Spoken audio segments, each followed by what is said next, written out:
Start the chapter of exemptions. So first understand हो क्या रहा है अभी तक हमने याद करो 5 डोर की बात करी थी. We have talked about 5 doors.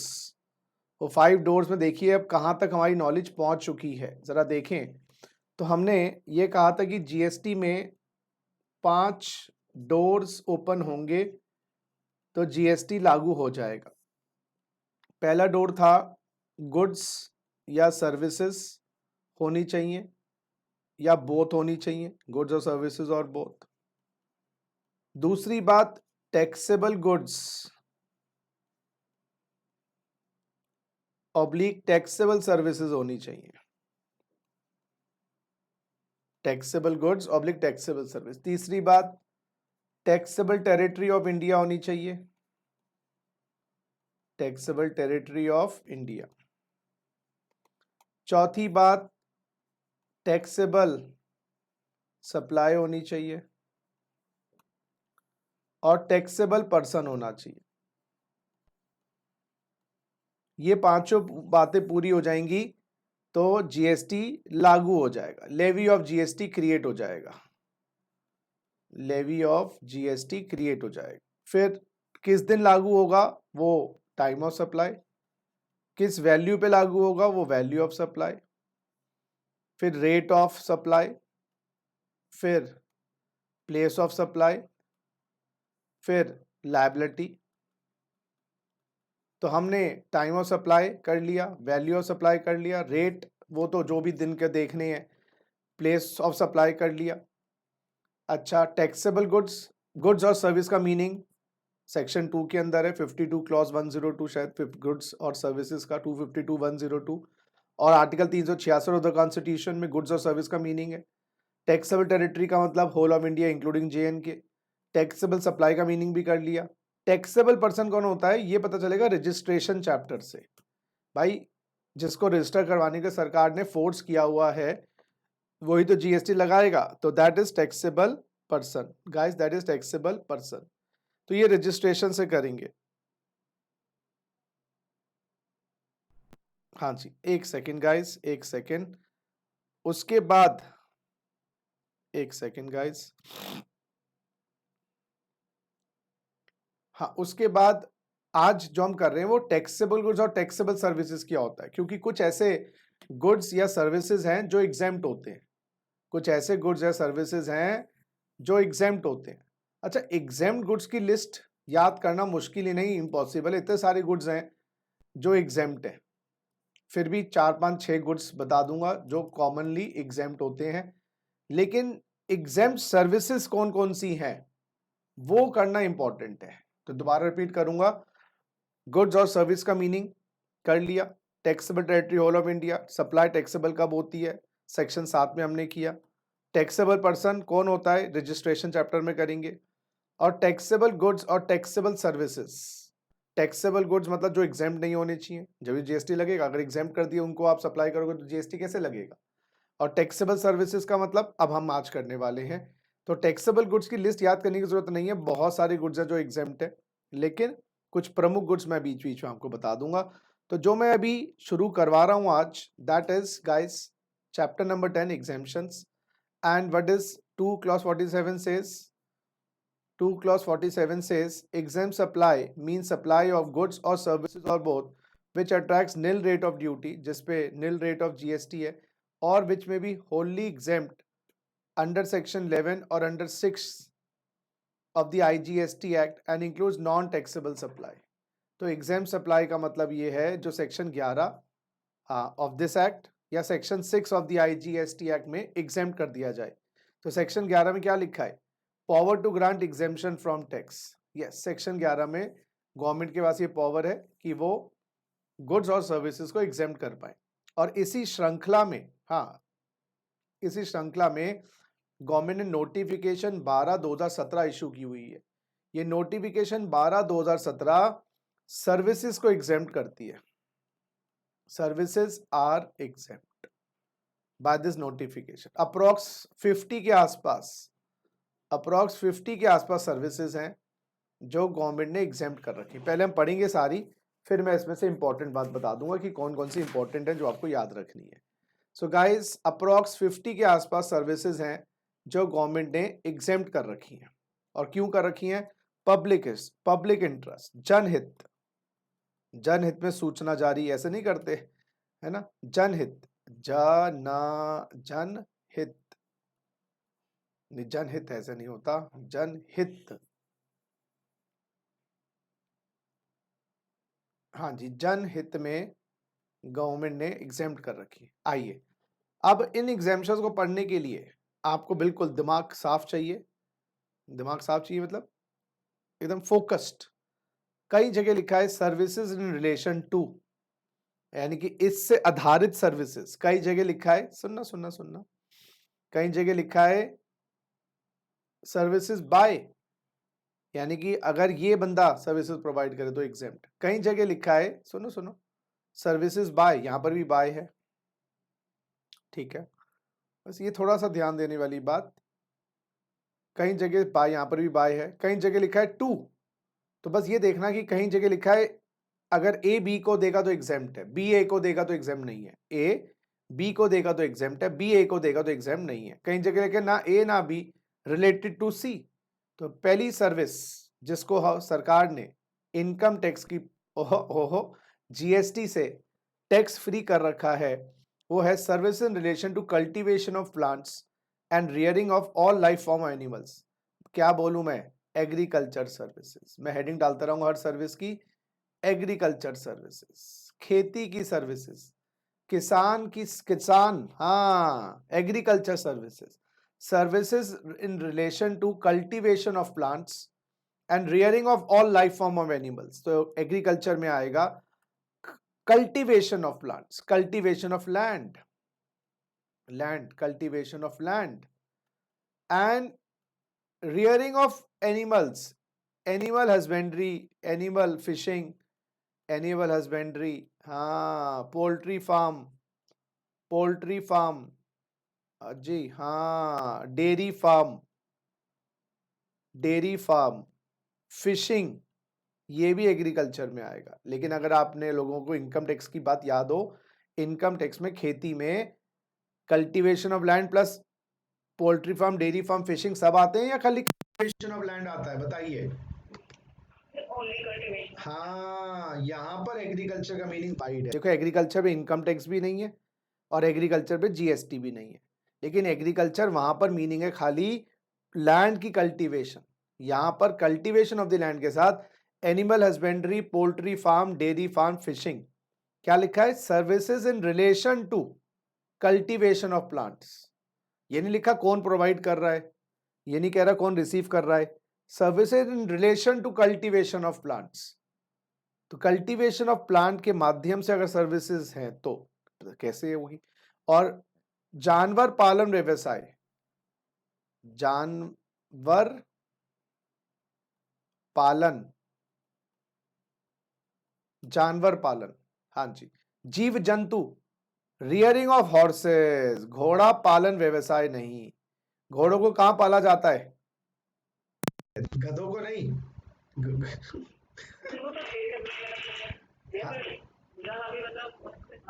Stud farm, stud farm कहते हैं, स्टड फार्म्स। जो स्टड फार्म के ओनर्स हैं उससे रिलेटेड कोई सर्विसेज होंगी वो जीएसटी में आएंगी। क्यों भाई? घोड़े को अलग क्यों कर दिया जानवर से? क्योंकि जो घोड़े की पालता है ना वो गरीब नहीं होता। एक एक घोड़ा 40-40 लाख, 33 लाख, 25-25 लाख, 20-20 लाख, 10-10 लाख का होता है। तो घोड़ों को पालने वाला गरीब नहीं होता, गाय भैंस मवेशी को पालने वाला गरीब होता है, गवर्नमेंट ये मानती है। तो उनकी सर्विसेज उससे रिलेटेड सर्विस एग्जेम्प्ट कर रहे हैं। घोड़ों के तबेले, अस्तबल रिलेटेड सर्विस एग्जेम्प्ट नहीं है। अब क्यों पाल रहे घोड़ों को और प्लांट्स को? खाने के लिए, फाइबर के लिए, है ना? ये क्या हो गया ना, cultivation plants for fuel, raw material, other similar products. अब ये कौन कौन सी ऑपरेशंस, कौन कौन सी एक्टिविटीज एग्जेम्प्ट कर रहे हैं इन दोनों व्यवसायों में? व्यवसाय में कौन कौन सी एक्टिविटी एग्जेम्प्ट कर रहे हैं? Agriculture operation directly relating to the production of any agriculture produce including cultivation, harvesting, threshing, plant protection और टेस्टिंग। अगर कोई किसान ये पांचों सर्विसेज खुद करता है, बात ही खत्म। लेकिन वो अगर ये बाहर से करवाए, कल्टीवेशन करवाए, हार्वेस्टिंग करवाए, उगाना, हार्वेस्टिंग मतलब कटवाना, थ्रेशिंग जैसे वो बीज निकाले जाते हैं उसको मार मार के, प्लांट प्रोटेक्शन, कुछ ऐसा प्लांट प्रोटेक्शन के लिए काम करवाए, टेस्टिंग के लिए काम करवाए, जो भी बंदा वो सर्विसेज देगा किसान को, उस पर जीएसटी नहीं लगाएगा। Yes. Supply of farm labour, जो लेबर के ठेकेदार है, जो किसान को लेबर सप्लाई करेंगे, हो सकता है किसान पैसे वाला आदमी, उसको 50 लेबर चाहिए, तो उज्जवल ठेकेदार को हायर कर लिया, उज्जवल के बाद लेबर होती है, तो इसने अपना बिल बना दिया 1-1.5 लाख रुपए 2-3 महीने का, जो भी लेबर भेजी, उस पर जीएसटी नहीं लगाएगा, क्योंकि ये कमीशन जो चार्ज करेगा वो सर्विस तो दे रहा है, लेकिन that is not chargeable to GST, क्योंकि अल्टीमेटली अगर ये जीएसटी लगाएंगे ना, ये लेबर के ठेकेदार और ये सब टेस्टिंग वाले, तो किसान की जेब से जाएगा, किसान की जेब से जाएगा तो अल्टीमेटली वो अपनी कॉस्ट बढ़ा देगा। अच्छा, और क्या काम हो रहा है? Processes carried out at agriculture farm, जमीन पर, खेती की जमीन पर, tending, pruning, cutting, harvesting, drying, cleaning, trimming, sun drying, fumigation, curing, sorting, grading, cooling, bulk packaging and other like operation which do not alter the essential characteristic of agriculture produce but make it only marketable for the primary market। कोई ऐसे processes, ये बोल लूं मैं, बीज seed लगाने से मंडी में बेचने तक, किसान कोई भी काम करवाए बाहर से, कोई भी काम करवाए, बीज लगाने से लेकर मंडी में बेचने तक, किसान भाई कोई भी काम करवाए, तो जो काम कर रहा है, जो सर्विस दे रहा है, वो जीएसटी चार्ज नहीं करेगा। तो ऐसे ही कोई आपने ये सारे काम करवाए हैं, लेकिन वो काम करने के बाद basic nature of the goods ना बदले, आपने किसान भाई ने गन्ने को दे दिया, बोले जूस निकाल ला, तो भाई वो गन्ने का जो जूस निकाल लाया है, गन्ने की चीनी बना दी, उस बंदे ने प्रोसेसिंग करी है, उससे आपका जो गुड्स है एग्रीकल्चर वाला, उसकी नेचर बदल गई है, तो फिर वो गन्ना नहीं रह गया, वो जूस है। गन्ने को साफ सफाई करवा लो, पैकेट में डलवा लो, ट्रांसपोर्टेशन करवा लो, गन्ने की क्लीनिंग करवा लो, वो कोई दिक्कत नहीं है। सॉर्टिंग करवा लो, अच्छी क्वालिटी गन्ने अलग कर दिए, उसके लिए उसने चार्ज लिया आपसे, उस पर कोई जीएसटी नहीं, लेकिन गन्ने का साले ने जूस निकाल के दे दिया, और फिर ये तो फिर प्रोसेसिंग हो गई। तो उस बंदे ने खेती की सीमित मंडी में बेचने तक के लिए, और सेम कैरेक्टरिस्टिक को हम उसको एग्रीकल्चर एक्टिविटी नहीं मानते। Renting, leasing of agro machinery, vacant land with structure incidental use, 3 type की, किसान को हल चाहिए, हल नहीं है, ट्रैक्टर चाहिए, ट्रैक्टर नहीं है, किराए पे लिया, किराए पे जीएसटी नहीं है, वेकेंट लैंड किराए पे ली, तो वेकेंट लैंड पे बंदे ने जीएसटी तो लगाया, अच्छा इनकम टैक्स तो लगाएंगे नहीं, जमींदार के हाथ में, याद करो खेती की जमीन का किराया एग्जेम्प्ट है, लेकिन जमींदार जीएसटी लगाएगा नहीं? लगाएगा, क्योंकि वेकेंट लैंड का किराया भी जीएसटी के अंदर नहीं आता, अगर वो जमीन पर खेती होनी है। और विद स्ट्रक्चर, वो खेती की जमीन पर एक स्ट्रक्चर भी है, स्ट्रक्चर को लेट आउट कर दिया, तो उस पर भी जीएसटी नहीं है। तो खेती से संबंधित इन सर्विसेज पे जीएसटी नहीं है। लोडिंग, अनलोडिंग, पैकिंग, स्टोरेज और वेयरहाउसिंग और एग्रीकल्चर प्रोड्यूस, तो ऑब्वियसली वो बंदा लोड करवाएगा, एक ट्रांसपोर्टर अनलोड करेगा और स्टोर करेगा, कोई वेयरहाउस में गुड्स रखवाए हैं, रेंट लेगा, कोई जीएसटी नहीं है। एग्रीकल्चर एक्सटेंशन सर्विसेज, खेती को बढ़ावा देने के लिए अगर कोई सर्विसेज ली जा रही, कोई दे रहा है सर्विसेज, जैसे कोई बंदा कह रहा है मैं बेटर क्वालिटी, मैं आपको ट्रेनिंग दूंगा, मैं आपको प्रोडक्ट्स अच्छे बनाऊंगा, इसके बदले में लाख रुपए लूंगा, जीएसटी चार्ज नहीं करेगा, तो तुम्हें तो फायदा हो गया ना, खेती से संबंधित तुम्हें रिसर्च की सुविधाएं भी मिल रही हैं, और जो बंदा चार्ज कर रहा है वो जीएसटी भी नहीं लगा रहा। Fumigation in warehouse of agriculture produce, fumigation होता है वो इंसेक्टिसाइड, पेस्टिसाइड्स करवाना, कहाँ पर? वेयर हाउस में, जहाँ पर एग्रीकल्चर प्रोड्यूस रखा जाएगा। देखो, क्योंकि एग्रीकल्चर प्रोड्यूस सेफ रहेगा, तो हम ये भी कह रहे हैं जो जो लोग छिड़काव करने आएंगे वो छिड़काव करेंगे, जीएसटी नहीं मांगेंगे। एंड ये है services bye agriculture produce marketing committee, APMC, agriculture produce marketing committee, ये मंडी होती है जी, इंग्लिश में कहते हैं इसको एपीएमसी, हिंदी में कहते हैं मंडी वाले। तो मंडी वाले जो सर्विसेज देते हैं, यस, या कमीशन एजेंट, जो वहाँ के अहर्तिया या दलाल होते हैं, वो दलाली लेते हैं, बोले जी मंडी में आपको अच्छा दाम दिलवाएंगे, तो मंडी वाले भी कुछ कमीशन लेते हैं, और अहर्तिया या अड़तिया या ब्रोकर या दलाल वो भी माल बेचते हैं, वो भी जीएसटी चार्ज नहीं करेंगे। तो बीज बोने से लेकर एंड तक सेल करते रहो आप अपने एंड तक कोई भी सर्विस लोगे तो जो सर्विस प्रोवाइडर है जीएसटी चार्ज नहीं करेगा। खुद का ही ट्रक है फार्मर का, खुद ही बोरी डालता है, खुद ही सॉर्टिंग करता है, खुद ही क्लीन करता है, खुद ही इंसेक्टिसाइड स्प्रे करता है, फिर तो बात ही खत्म। लेकिन अगर आपने ये चीज़ें बाहर से ली हैं तो बाहर वाला बंदा भी जीएसटी चार्ज नहीं करेगा। एग्रीकल्चर एक्सटेंशन तो हो ही गया, एग्रीकल्चर प्रोड्यूस मतलब ये भी बता दिया, और ये मंडी होता है। तो यानी कि बीज बोने से लेकर, हाँ जी बच्चों, बीज बोने से लेकर मंडी में बेचने तक किसान भाई जो भी सर्विसेज लेगा उस पर जीएसटी लागू नहीं होगा। बात समझ आई जी? बोलो। Yes sir. एग्जाम में ना ये क्वेश्चन आ जाते हैं छोटे छोटे कि ऐसे मशीन किराए पे ली है आपने ₹1,00,000, मैंने दी है मशीन किराए पे किसान को, मैं जीएसटी लगाऊंगा नहीं। मैंने ट्रांसपोर्टेशन सर्विसेज प्रोवाइड करी किसान को, मैं जीएसटी नहीं लगाऊंगा। तो ये वाली सर्विसेज पे जीएसटी नहीं है। चलिए नेक्स्ट आता है चैरिटेबल सर्विसेज। हेडिंग डाल दो चैरिटेबल सर्विसेज। इसमें क्या है भाई? Services by entity, charitable services by, to नहीं लिखा तो सर्विसेज ये बाय वाला है। यानी कि अगर चैरिटेबल इंस्टीट्यूशन सर्विसेज दे रही है हाँ तो जीएसटी चार्ज नहीं करेगी। लेकिन ऑब्वियसली सप्लाई होना चाहिए, टैक्सेबल टेरिटरी होना चाहिए, गुड्स और सर्विस होना चाहिए। अगर वो पहले किसी डोर से बाहर निकल गया तो एग्जेम्पशन की जरूरत ही नहीं है। एग्जेम्पशन ले रहे हो यानी कि वो कहीं ना कहीं फंस रहा होगा, जब तो छोड़ रहे हैं। So services by entity registered under 12AA of the income tax act. Income tax के सेक्शन, तो रजिस्टर्ड चैरिटेबल इंस्टीट्यूशन है और registered under 12AA of income tax act. Income tax act के अंदर रजिस्टर्ड है चैरिटेबल इंस्टीट्यूशन। अगर non charitable institution है तो रजिस्टर्ड, तो बेटा फिर जीएसटी लगेगा और एग्जेम्पशन में नहीं आएंगे। क्या सर्विसेज दे रही है चैरिटेबल इंस्टीट्यूशन? पब्लिक हेल्थ, आम जनता की स्वास्थ्य के लिए क्या केयर और काउंसलिंग दे रही है। टर्मिनली इल पर्सन, जो पता है अब गॉन केस हो गए, person with severe physical and mental disability, person afflicted with HIV और एड्स। पर ये तुम आ गए, इसमें तुम आ गए भैया, ये लो। Person addicted to dependence forming substances such as narcotics, drugs और एल्कोहल। हाँ जी, तुम आ गए इसके। तो जो लोग पियक्कड़ हैं या टल्ली हो गए, मैं टल्ली हो गई, मैं टल्ली हो गई, गाना था ना कोई? ये नहीं, ऐसा तो कोई गाना नहीं था। तो ये जो टल्ली लोग हैं इनको छुड़वाने के लिए कुछ रिहैब सेंटर चलाए जा रहे हैं, चैरिटेबल संस्था चला रही है, बदले में पैसा भी लेगी, कोई जीएसटी चार्ज नहीं करेगी। Public awareness of preventive health, हाँ जी, लोग अपने ख्याल कैसे रखें, ऐसे अवेयरनेस करने वाली संस्था काम कर रहे हो। और फैमिली प्लानिंग, हम दो हमारे तो छोटे बड़े सुखी परिवार, प्रिवेंशन ऑफ HIV इन्फेक्शन, इस काम में लगे हुए हो।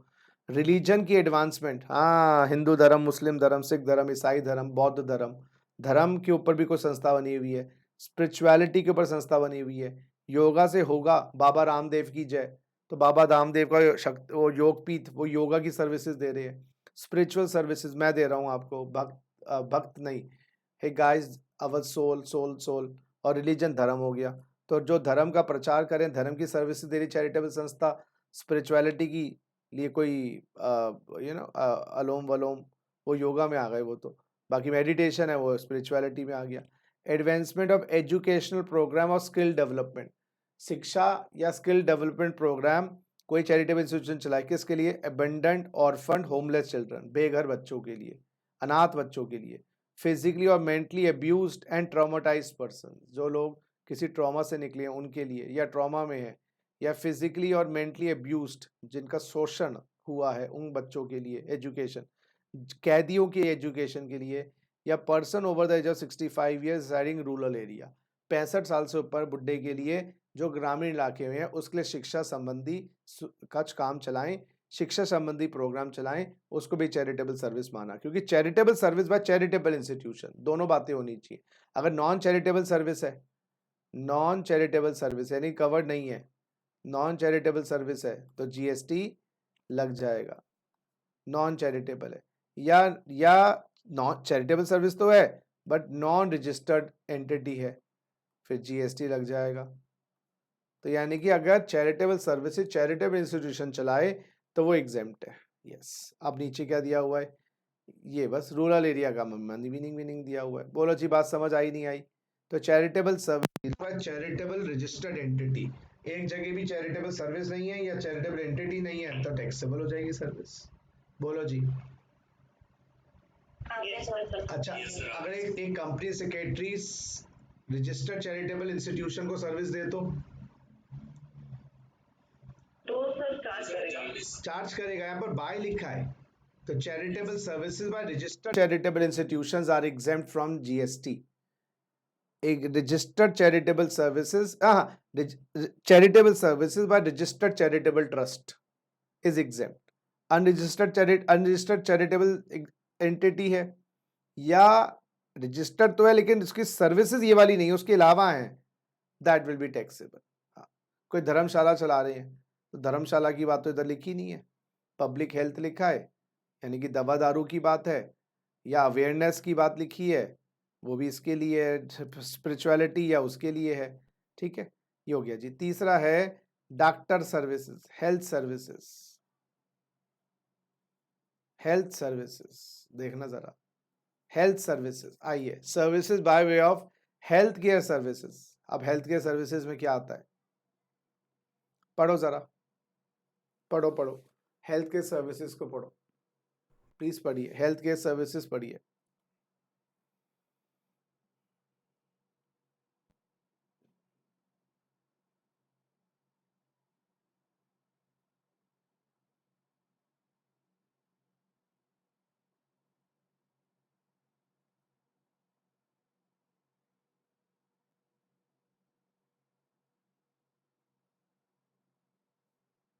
देखो भैया देखो, बताना मुझे, पढ़ो एक बार। पढ़ लिया।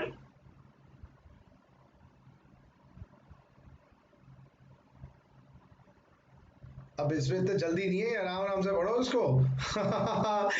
पढ़ लिया जी, ये तो जल्दी नहीं होता, आराम आराम से पढ़ो। पढ़ दिया।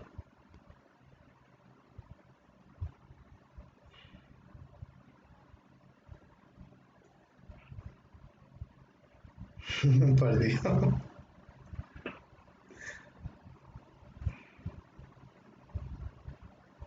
आइए, health care services means any service by way of, इसे यहाँ पर बाय लिखा है ना, health care services,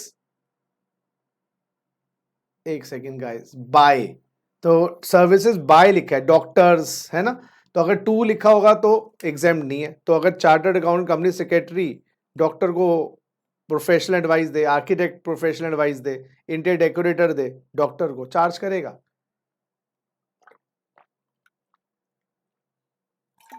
services by है, जो services by health, services by way of health care service, पहले हेल्थ केयर सर्विस समझ लें क्या है। Service by way of diagnosis, पता लगाना, ट्रीटमेंट इलाज, केयर ख्याल रखना, इलनेस हो बीमारी, इंजरी चोट, डिफॉर्मिटी, डिफॉर्मिटी मीन्स डिफॉर्मेशन गड़बड़ी, एबनॉर्मलिटी कुछ चीज एबनॉर्मल है, प्रेगनेंसी, यस प्रेगनेंसी भी कवर्ड है हेल्थ केयर सर्विसेज में, in any recognise system of medicine in India. बताइए जी कौन कौन से सिस्टम होते हैं मेडिसिन, बहुत सारे होता है, बताओ एक। हाँ एलोपैथी, वही एलोपैथी, हाँ वो Ayurveda, homeopathy, homeopathy, naturopathy, allopathy, naturopathy, वो नेचुरोपैथी में वो मिट्टी के लेप वेप लगा देते मुंह पे, तुम्हारे हाथ पे पैर पे। केरला की सब्जी, केरल में, अच्छा लगा केरले की सब्जी। हाँ तेरी शादी पे लगवाएंगे तेरे मुंह पे ना। उज्जवल, हल्दी भी लगवाएंगे। क्या बात है, कैसे शादी हो गई आपकी? अच्छा अच्छा, चलो बढ़िया यार। सो एलोपैथी, आयुर्वेदा, होम्योपैथी, नेचुरोपैथी, यूनानी, नानी नहीं बेटा यूनानी, कभी लोगों नानी, यूनानी, ये यूनानी सिस्टम भी एक मेडिसिन का होता है पुराने हमारे देश के अंदर। इनफैक्ट एलोपैथी वेस्टर्न है, आई थिंक होम्योपैथी भी वेस्टर्न है, या आयुर्वेदा, नेचुरोपैथी, यूनानी, ये हमारे हमारे देश की हैं ये। होम्योपैथी तो शायद जर्मनी से आया है, और एलोपैथी भी वेस्टर्न सिस्टम, इनको वेस्टर्न सिस्टम कहते हैं, तो रिकग्नाइज सिस्टम ऑफ मेडिसिन है। अच्छा, इसमें आई थिंक ये जो बाबा रामदेव है वो तो आयुर्वेदा ही हो गया ना, रिकग्नाइज सिस्टम ऑफ मेडिसिन। इसमें रेकी नहीं आएगा, रेकी एक रेकी सिस्टम भी है, वो साइंटिफिक नहीं है, उसमें रेकी और हीलिंग्स, डिस्टेंस हीलिंग, वो माइंड से खेला जाता है, आप वाइब्रेशन भिजवाते हो भाई, डिस्टेंस हीलिंग वो नहीं आता, वो साइंटिफिक नहीं है माना जाता, वो भावनाओं पे आधारित होता है, साइकोलॉजिकल लेवल पे। जैसे ये सब तो कुछ दवाइयाँ होती है ना, सब में दवाइयाँ हैं, चाहे चाहे नेचुरल दवाइयाँ हों, कोई ना कोई दवाई तो जा रही है ना, सिरप है, काढ़ा है, कुछ तो जो हो रहा है उसमें तो कुछ इनपुट नहीं है, भावनाओं का खेल है वो सारा। अब होता होगा कुछ ना कुछ, आई डोंट नो।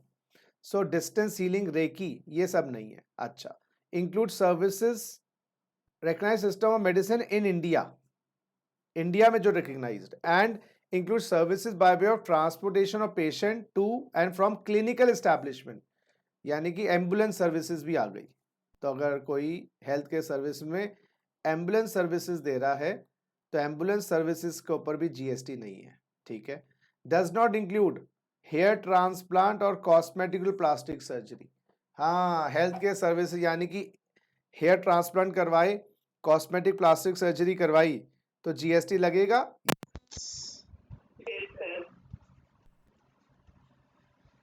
जीएसटी लगेगा इन तीनों पर, कॉस्मेटिक सर्जरी, प्लास्टिक सर्जरी और हेयर। लेकिन इसमें बीबी ने बेलन मारे थे, वहां से बाल उड़ गए। बीबी ने बेलन मारा था बहुत तेज, वहां से बाल उड़ गए।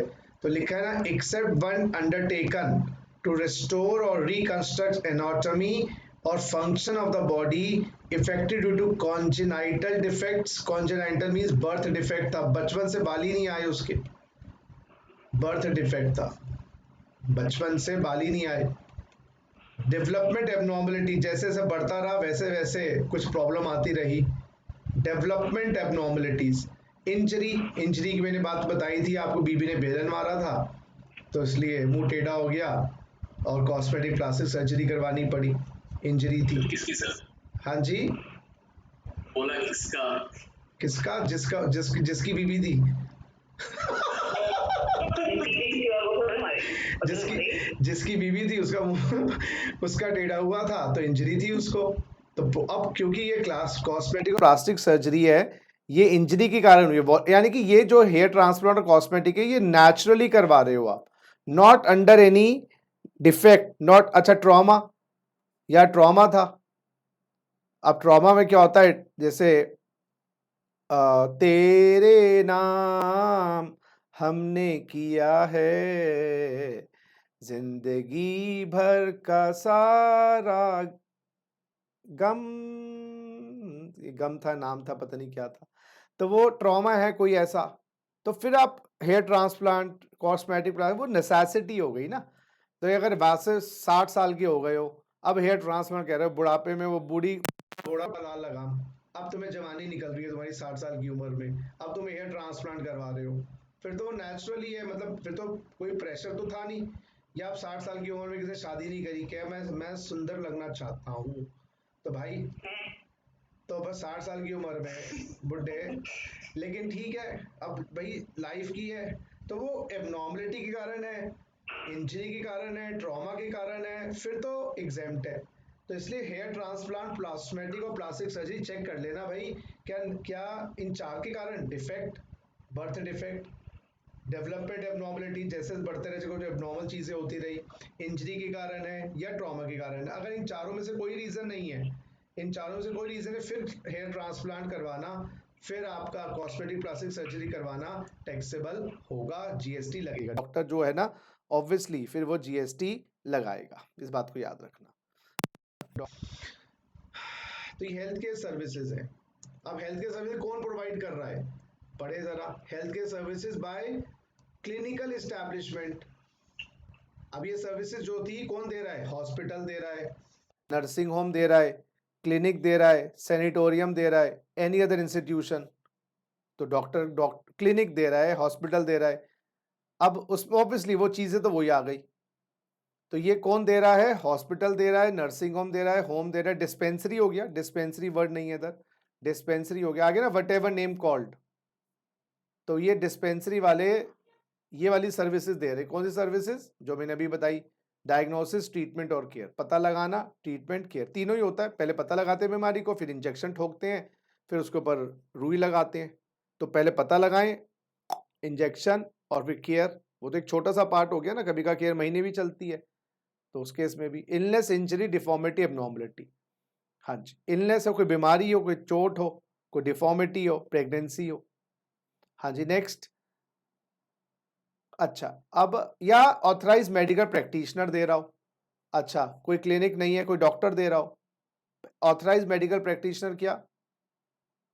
देखें जरा, तो हॉस्पिटल वाले आपसे चार्ज कर रहे हैं, समझो मेरी बात, हॉस्पिटल वाले आपसे चार्ज कर रहे हैं, डॉक्टर हॉस्पिटल से चार्ज कर रहा है।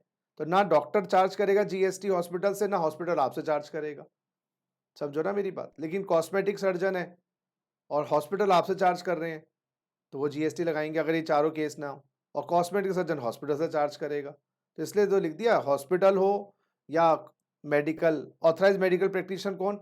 Medical practitioner registered with any of the council, जो भी उनके आयुर्वेदा की काउंसिल है, होम्योपैथी की काउंसिल, रजिस्टर्ड होना चाहिए, रिकग्नाइज सिस्टम होना चाहिए।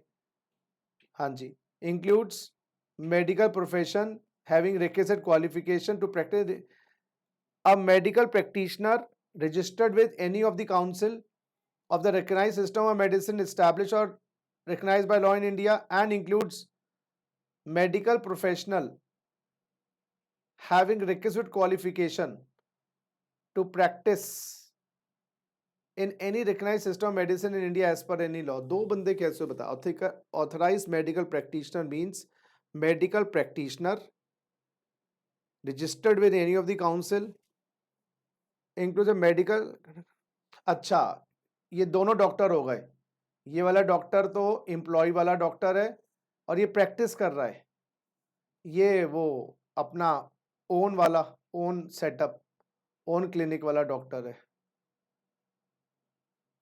तो डॉक्टर तो दोनों ही हो गए ना, समझो ना। मेडिकल प्रैक्टिशनर जो रजिस्टर्ड है या जो प्रैक्टिस कर रहा है, तो दोनों ही डॉक्टर। हाँ, वैसे तो एम्प्लॉय जो होते हैं वो तो वैसे जीएसटी चार्ज नहीं करते, एम्प्लॉयज तो सैलरी पे होते हैं, ठीक है। अच्छा, नेक्स्ट। लेकिन हो सकता है ना एम्प्लॉय हो एक जगह पे, लेकिन दूसरी जगह वो विजिटिंग हो। तो बेसिकली मोटा मोटा डॉक्टर्स हैं, ऑथराइज मेडिकल प्रैक्टिशनर डॉक्टर्स, मोटा मोटा। एक लाइन और लिखी है, ऑथराइज मेडिकल प्रैक्टिशनर पैरामेडिक्स। ये पैरामेडिक्स कौन होते हैं? हेल्थ केयर सर्विसेज या तो हॉस्पिटल वाले दें, या डॉक्टर दें, या पैरामेडिक्स दें। पैरामेडिक्स कौन होते हैं भाई? पता नहीं। फिजियोथेरेपिस्ट, जो डॉक्टर के साथ बहुत सारे लोग जुड़े हुए होते हैं, है ना। फिजियोथेरेपिस्ट, फिजियो की स्पेलिंग भूल गया मैं,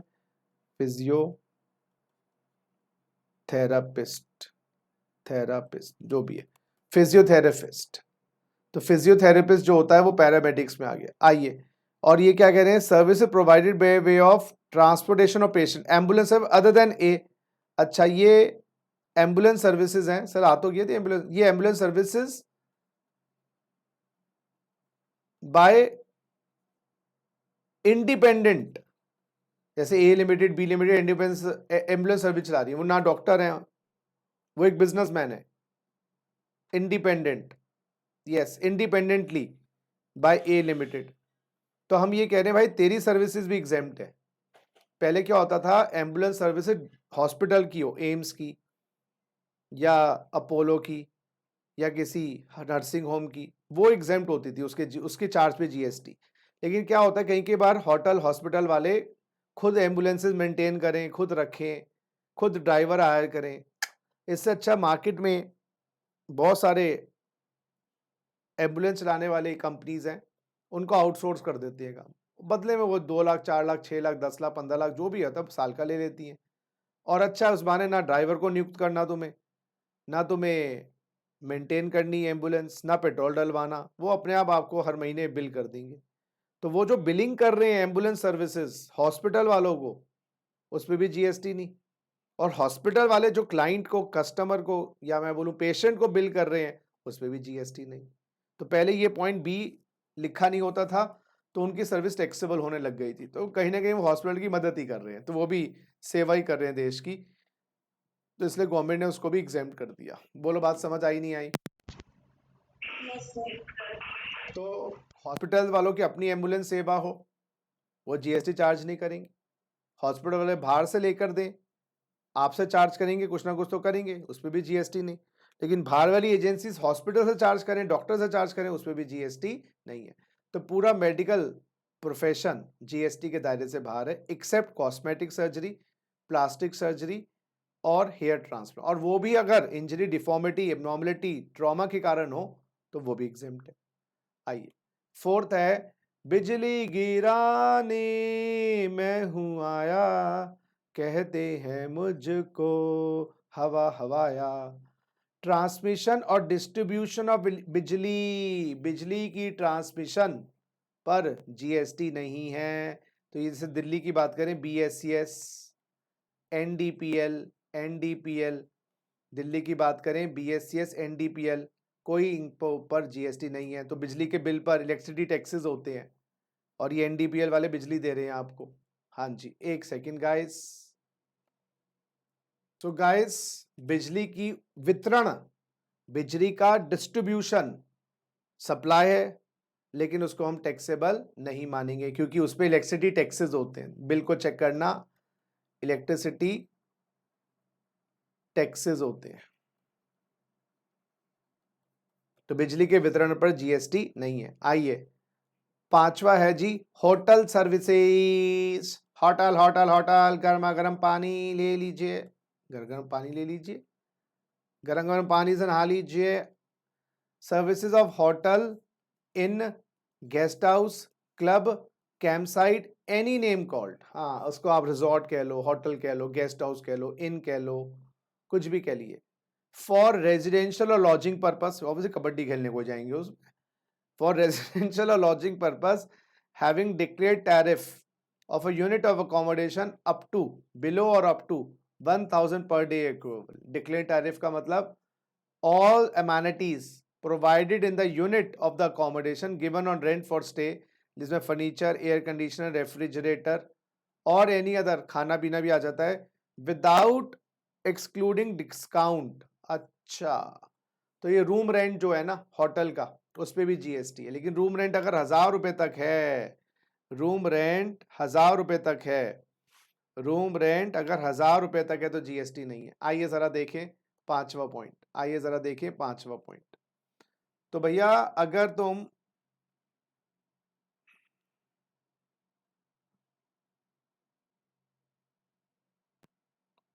एक सेकेंड, हाँ, अगर तुम एबीसी होटल में गए और रूम का रेंट इस प्रकार है, 800 रुपये, साथ में वो आपको हीटर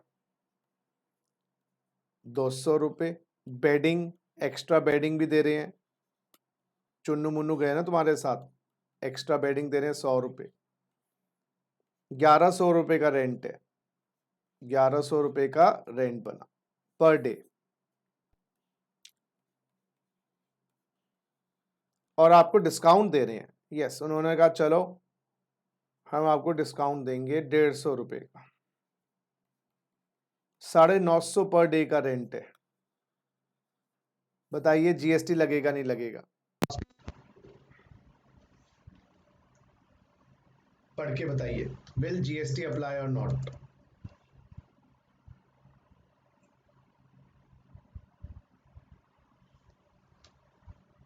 क्या वो मेरी आवाज नहीं आ रही?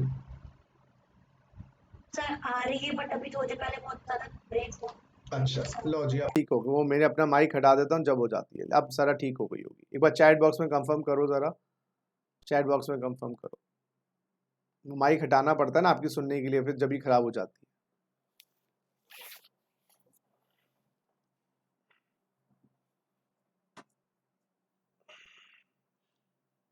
हाँ जी, बताइए। चलो, थैंक यू जी सौम्या। बताइए, क्या इस 950 रुपये पर जीएसटी लगेगा, नहीं लगेगा? विल यू अप्लाई जीएसटी और नॉट?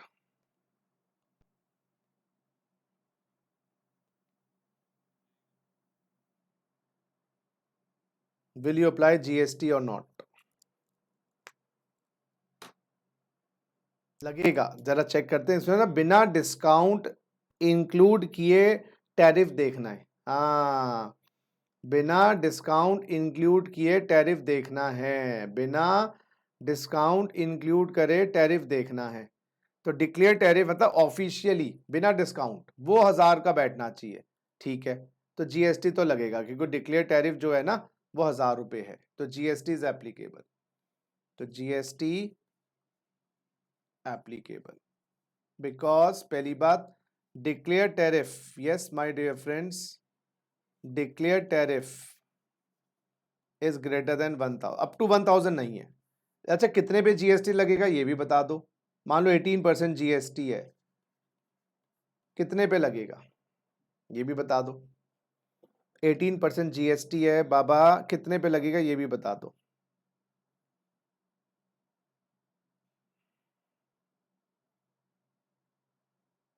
ये भी बता दो जी, कितने पे लगेगा जीएसटी?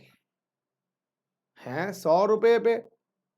100 रुपए पे नहीं, 950 रुपए पे, जो आपसे चार्ज किया गया है एक्चुअल, आपका बोर्ड जो चार्ज किया गया है, एक्चुअल चार्ज, एक्चुअल वैल्यू यही तो होती है, वैल्यू यही तो होती है under section 15, transaction value, transaction value. तो चेक करने के लिए डिक्लेयर टैरिफ देखेंगे, जीएसटी के लिए एक्चुअल टैरिफ।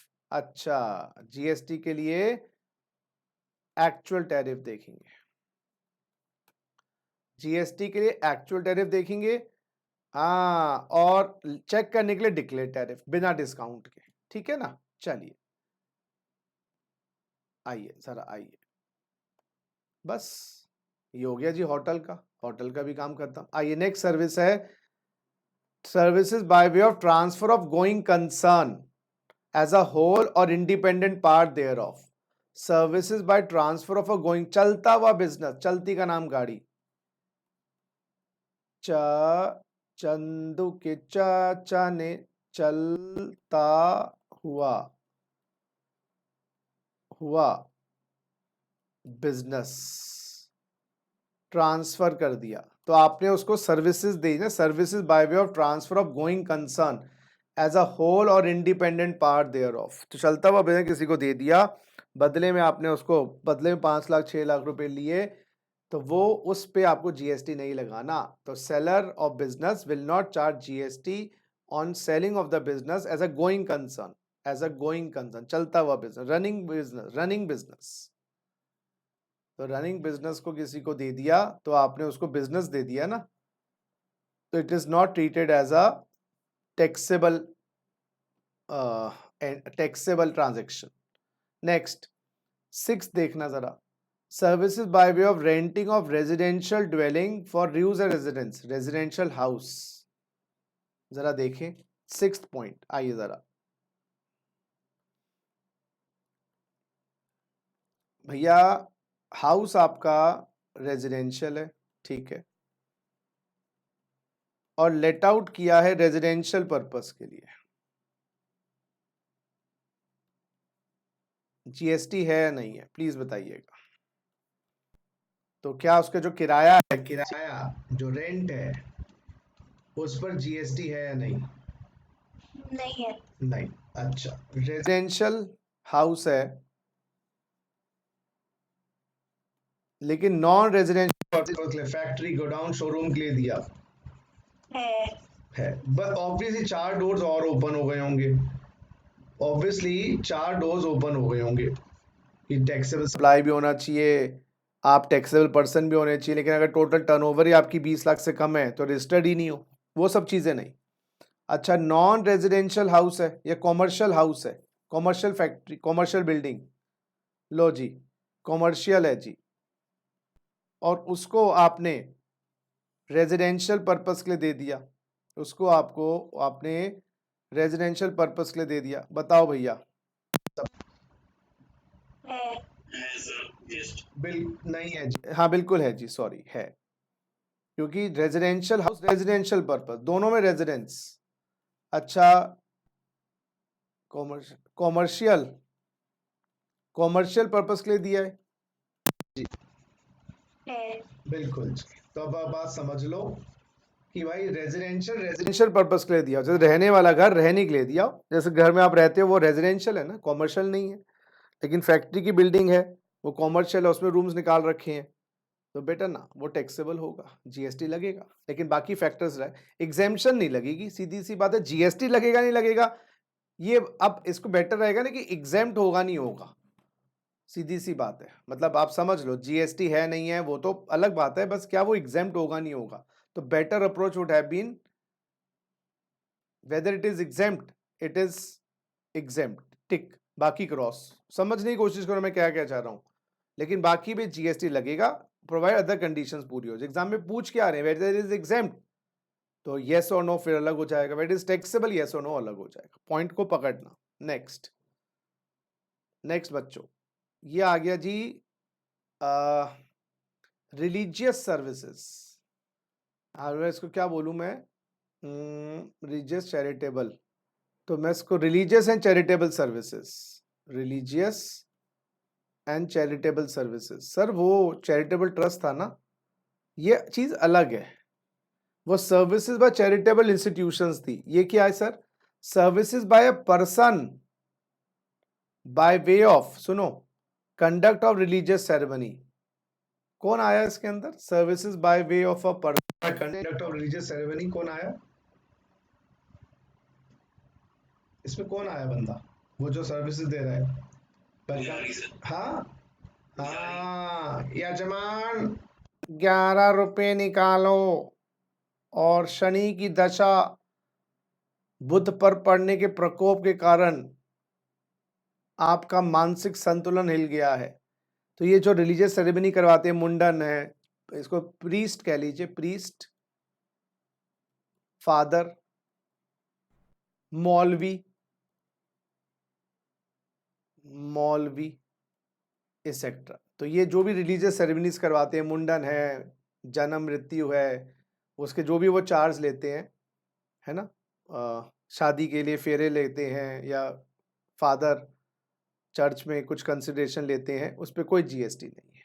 तो ये काम कर सकते हैं आप बिना जीएसटी के। इनकम पे टैक्स है बेटा, इनकम टैक्स में कोई छूट नहीं है, जीएसटी नहीं लगाना, ठीक है। मदर बन जाओ, सॉरी मदर कोई होता है सर, मदर नहीं होता, सिस्टर, सॉरी सिस्टर, मदर बन, sorry sister. Next, renting of presents surrounding area, surrounding area of religious place, religious place में मंदिर, गुरुद्वारा, गुरुद्वारा। कोई है सदारनी यहाँ पर हमारे बैच में? अच्छा, तो आई थिंक हमारे मंदिरों में तो अब शादी होना थोड़ी कम हो गई, पहले तो बड़ी होती थी। गुरुद्वारा में तो अभी भी होती है सारी, आई थिंक शादियां गुरुद्वारा में ही होती हैं। तो मंदिर, मस्जिद में कोई शादी नहीं होती, मस्जिद is not treated as a like, पता नहीं, आई डोंट नो, होती है? हाँ हाँ, मस्जिद, मस्जिद का पता नहीं हमें, मस्जिद, बस। सर मंदिरों में सर होती है सर। हाँ अभी मतलब अब कम होना, ट्रेंड पहले तो होती थी, ट्रेंड कम तो मॉस्क कह लो, मॉस्क। और चर्च, चर्च में तो होती है क्रिश्चियंस की, और गुरुद्वारा ये हो गया जी। जरा देखना, तो गुरुद्वारा, मॉस्क, चर्च, मंदिर, इनके किराए पे दिया गया, इनका हॉल वॉल, अच्छा रेंटिंग है ना, हॉल हो गया, शॉप्स बना रखी हैं। ऐसा होता है जैसे आपने हर मंदिर के नीचे देखना, फूल वालों की दुकान होगी, नारियल वालों की, चुन्नी वालों की, हर मंदिर के आसपास होती है। उनके हॉल्स भी खाली होते हैं, हॉल्स वो माता की चौकी के लिए, शादी फंक्शंस के लिए। तो कह रहे हैं renting of presents of religious place meant for general public, बिल्कुल सही। ओन्ड और manage by entity registered eight 12AA। अच्छा, वो जो मंदिर है, मॉस्क है, वो एक रजिस्टर्ड चैरिटेबल ट्रस्ट द्वारा ओन्ड होना चाहिए। वो मंदिर मस्जिद रजिस्टर्ड चैरिटेबल ट्रस्ट 12AA में मैनेज करनी चाहिए, या 1023C of the income tax act, या 1023BA या सेक्शन 10 में कवर्ड होनी चाहिए, या अंडर सेक्शन 10। वहां पर ये नहीं था, वहां पर 12AA था खाली, रजिस्टर्ड चैरिटेबल ट्रस्ट। जब वो बात कर रही थी ना, वहां पर हमने पॉइंट नंबर 2 में किया था, वहां पर खाली 12AA था। यहाँ पर लिखा है 12AA में रजिस्टर्ड हो, 1023C में रजिस्टर्ड हो, या 1023BA में रजिस्टर्ड हो। ठीक है, ठीक है। तो वो 2 सर्विसेज दिए इधर, मुंडन, जन्म मृत्यु, हवन इत्यादि एक। दूसरा presents surrounding area of religious places, hall हो गया, शॉप्स हो गई, वो एग्जेम्प्ट है। लेकिन कुछ एक्सेप्शन है। Nothing content in entry B of this section apply, यानी कि अगर रूम का रेंट, रूम्स भी हो सकता है, हॉल, रूम्स, शॉप्स, रूम्स भी बने हुए होते हैं। अगर रूम का रेंट 1000 रुपये या उससे ज़्यादा है, अच्छा, तो रूम के रेंट पे जीएसटी लगे, तो रूम का रेंट 1000 से कम रख लो। मंदिर वाले, मस्जिद वाले जो भी रूम दे रहे हैं 1000 से कम हो। यस, होता है ना, माता की चौकी है तो कोई वहाँ पर रहने के लिए भी आएगा, बाहर से लोग आएंगे, तो आपने रूम भी दे दिए उनको, भाई माता की चौकी नीचे अटेंड कर लेना, तो वो 1000 रुपये से कम का रेंट है तो चलेगा। ठीक है, अगर 1000 या 1000 से ऊपर है तो रूम के रेंट पे जीएसटी लगेगा। अच्छा, जो जो हॉल दे रहे हो, प्रेमिसेस दे रहे हो, ओपन एरिया पार्क है कोई, उसका रेंट 10,000 रुपये पर डे नहीं होना चाहिए। 10 से कम होगा तो जीएसटी नहीं लगेगा। तो वो जो माता की चौकी हो रही है मंदिर के प्रांगण में, मंदिर के हॉल में, उसके लिए रेंट ले रहे हैं 9,000, जीएसटी नहीं लगेगी। रेंट ले रहे हैं 10,000 या 10,000 से ऊपर, तो ये देख लेना एग्जैक्ट 10,000 पे जीएसटी है। कई जगह लेस देन जीएसटी होता है 10,000, कई जगह 10 पे होता है, कई जगह 10 से कम पे होता है, तो वो चीज़ देख लेना। एंड रेंटिंग ऑफ शॉप्स, ये दुकान इत्यादि, और उसका पर मंथ का किराया 10,000 या 10,000 से ऊपर है तो जीएसटी चार्ज हो जाएगा। तो फूल वाले या वो जूते वाले जो जूते रखते हैं वहाँ पर लोगों के, वो रेंट दे रहे हैं, है ना, कई जगह होता है, तो वहाँ पर रेंट शॉप का 10,000 या 10,000 से ऊपर है तो जीएसटी लगेगा। तो भाई 1,000 या 10,000 या, हाँ जी, ये हो गया तो जीएसटी लग जाएगा। आ गया रिलीजियस प्लेस मींस रिलीजन वाला, मेडिटेशन वाला, स्पिरिचुअलिटी। तो बाबा रामदेव का भी वो जो योगपीठ, क्या नाम है उनका पूरा, पतंजलि योगपीठ, वो एक एक मेडिटेशन में आ सकती है। मेडिटेशन, रिलीजन तो है नहीं कोई वहाँ पर, स्पिरिचुअलिटी और मेडिटेशन डाल सकते हैं उसको, तो उसका अपने भी वो हॉल देते हैं। किराया इससे नीचे रखेंगे तो जीएसटी नहीं है, किराया इनसे ऊपर होगा तो जीएसटी लगाना पड़ेगा। बोलो, बात समझ आई नहीं? चलो नेक्स्ट बच्चों, transportation of passenger with or without baggage, मतलब वो जो बैग वैग लेके जाते हो ना पैसेंजर, मतलब यू एंड मी, कैसे जा रहे हो? बाय एयर जा रहे हो तो एयर टिकट पे जीएसटी नहीं है, एयर टिकट पर जीएसटी नहीं है। लेकिन होता है सर, ये कौन सा जीएसटी नहीं है? अगर आप टेक ऑफ कर रहे हो, एम्बार्किंग फ्रॉम, टेक ऑफ कर रहे हो, या टर्मिनेटिंग, लैंडिंग कर रहे हो, या तो यहां से जा रहे हो, कहां से, एयरपोर्ट कहां पर है? अरुणाचल प्रदेश, असम, मणिपुर, मेघालय, मिजोरम, नागालैंड, सिक्किम, त्रिपुरा, ये आपके ना 11 स्पेशल कैटेगरी स्टेट्स थी, 11 special category states as per कौन से, उसमें से 8 है यहाँ पर। हज को छोड़ दो, ये मंत्री मीना और मूसा वाली हैं, मंत्री मीना और मूसा। यहाँ से अगर आप टिकटें, यहाँ से एरोप्लेन अगर लैंड करेगा, यस, दिल्ली से अगर आप अरुणाचल की टिकटें बुक करवाओ, दिल्ली से असम की बुक करवाओ, या असम से दिल्ली, अरुणाचल से दिल्ली, जीएसटी नहीं है उनकी टिकटों पर, क्योंकि गवर्नमेंट प्रमोट कर रही है नॉर्थ ईस्टर्न स्टेट्स में लोग जाएं। और एक बग दोगड़ा इन वेस्ट बंगाल एक जगह और डाल रखी है, तो यहाँ पर अगर आप टेक ऑफ करते हैं, यहाँ से प्लेन चलता है या प्लेन यहाँ आता है, तो उसकी एयर टिकट पर जीएसटी नहीं होता। ठीक है जी, ये promote north eastern tourism. Non air conditioned non air condition contract carriage, इस पे जीएसटी नहीं है। Non air condition contract carriage पे जीएसटी नहीं है। What is contract carriage? लिखा है non air condition stage carriage पर भी नहीं है। What is stage carriage, what is contract carriage? Idea तो बोलो, नहीं तो मैं बताता हूँ। No idea. अच्छा, ये बसेस होती हैं बेटा, कॉन्ट्रैक्ट कैरेज और स्टेज कैरेज बसेस होती हैं। सर क्या फर्क है? अरे बेटा, स्टेज कैरेज में दिल्ली से क्या क्या ना, करोल बाग से साउथ एक्स जाना है, स्टेजेस बनी हुई हैं। आप यहाँ से चढ़ो, आईटीओ उतरो, आईटीओ से चढ़ो, आप सुंदर नगर उतरो, सुंदर नगर से चढ़ो, लाजपत नगर उतरो, लाजपत नगर से चढ़ो, आप सफदरजंग उतरो, सफदरजंग से चढ़ो, चिराग दिल्ली उतरो, स्टेजेस नॉर्मल। और कॉन्ट्रैक्ट कैरेज में पॉइंट टू पॉइंट। अच्छा, कॉन्ट्रैक्ट कैरेज होती है पॉइंट टू पॉइंट, करोलबाग से चलेगी और बीच में पैसेंजर नहीं उठाएगी और सीधा ग्रेटर क्लास छोड़ेगी। स्टेज कैरेज में बीच में भी घुस सकते हो, बीच में उतर सकते हो, बीच में हाँ उतर तो वहां पर भी सकते हो, पॉइंट टू पॉइंट में कोई काम आगे उतर जाओ, लेकिन पैसेंजर नहीं चढ़ाएंगे बीच में वो। सो कॉन्ट्रैक्ट कैरेज होता है बन ठन के चलना, ए टू बी, कॉन्ट्रैक्ट। और स्टेज कैरेज बीच में स्टेजेस होती हैं। तो बोल रहे नॉन एसी कॉन्ट्रैक्ट कैरेज हो, नॉन एसी स्टेज कैरेज हो, जीएसटी नहीं है। तो डीटीसी बस किस में आती है जनरली? दो टाइप की डीटीसी बस होती है, एक तो हो बसेस होती है डीटीसी की, एक डीटीसी की नॉर्मल बसेस होती है। तो डीटीसी की नॉर्मल बसेस तो स्टेज कैरेज में आ जाएंगी डीटीसी, और वो जो हो बसेस जो एक पर्टिकुलर पॉइंट से पॉइंट के चलती हैं वो कॉन्ट्रैक्ट कैरेज में आ गई। लेकिन दोनों ही नॉन एसी होंगे तो जीएसटी लगेगा। लेकिन अगर डीटीसी की बस में एसी है तो एसी है तो हम लगेगा। उल्टा बोल गए ना, हम तो कह रहे जी नॉन एयर कंडीशनर एग्जेम्प्ट है, अगर एयर कंडीशनर है तो लगेगा। ठीक है। अच्छा, नॉन एसी, अगर ये सब नॉन एसी हैं, ये वाली नॉन एसी कॉन्ट्रैक्ट हैं, इस पे जीएसटी है चाहे नॉन एसी हो। सर कौन सी? Non AC contract carriage other than radio taxi. Radio taxi अगर नॉन एसी है, ओला उबर की कैब, वो नॉन एसी होता है, कॉन्ट्रैक्ट कैरेज ही तो होता है, point A to point B, GST लगेगा। हाँ बिल्कुल सही।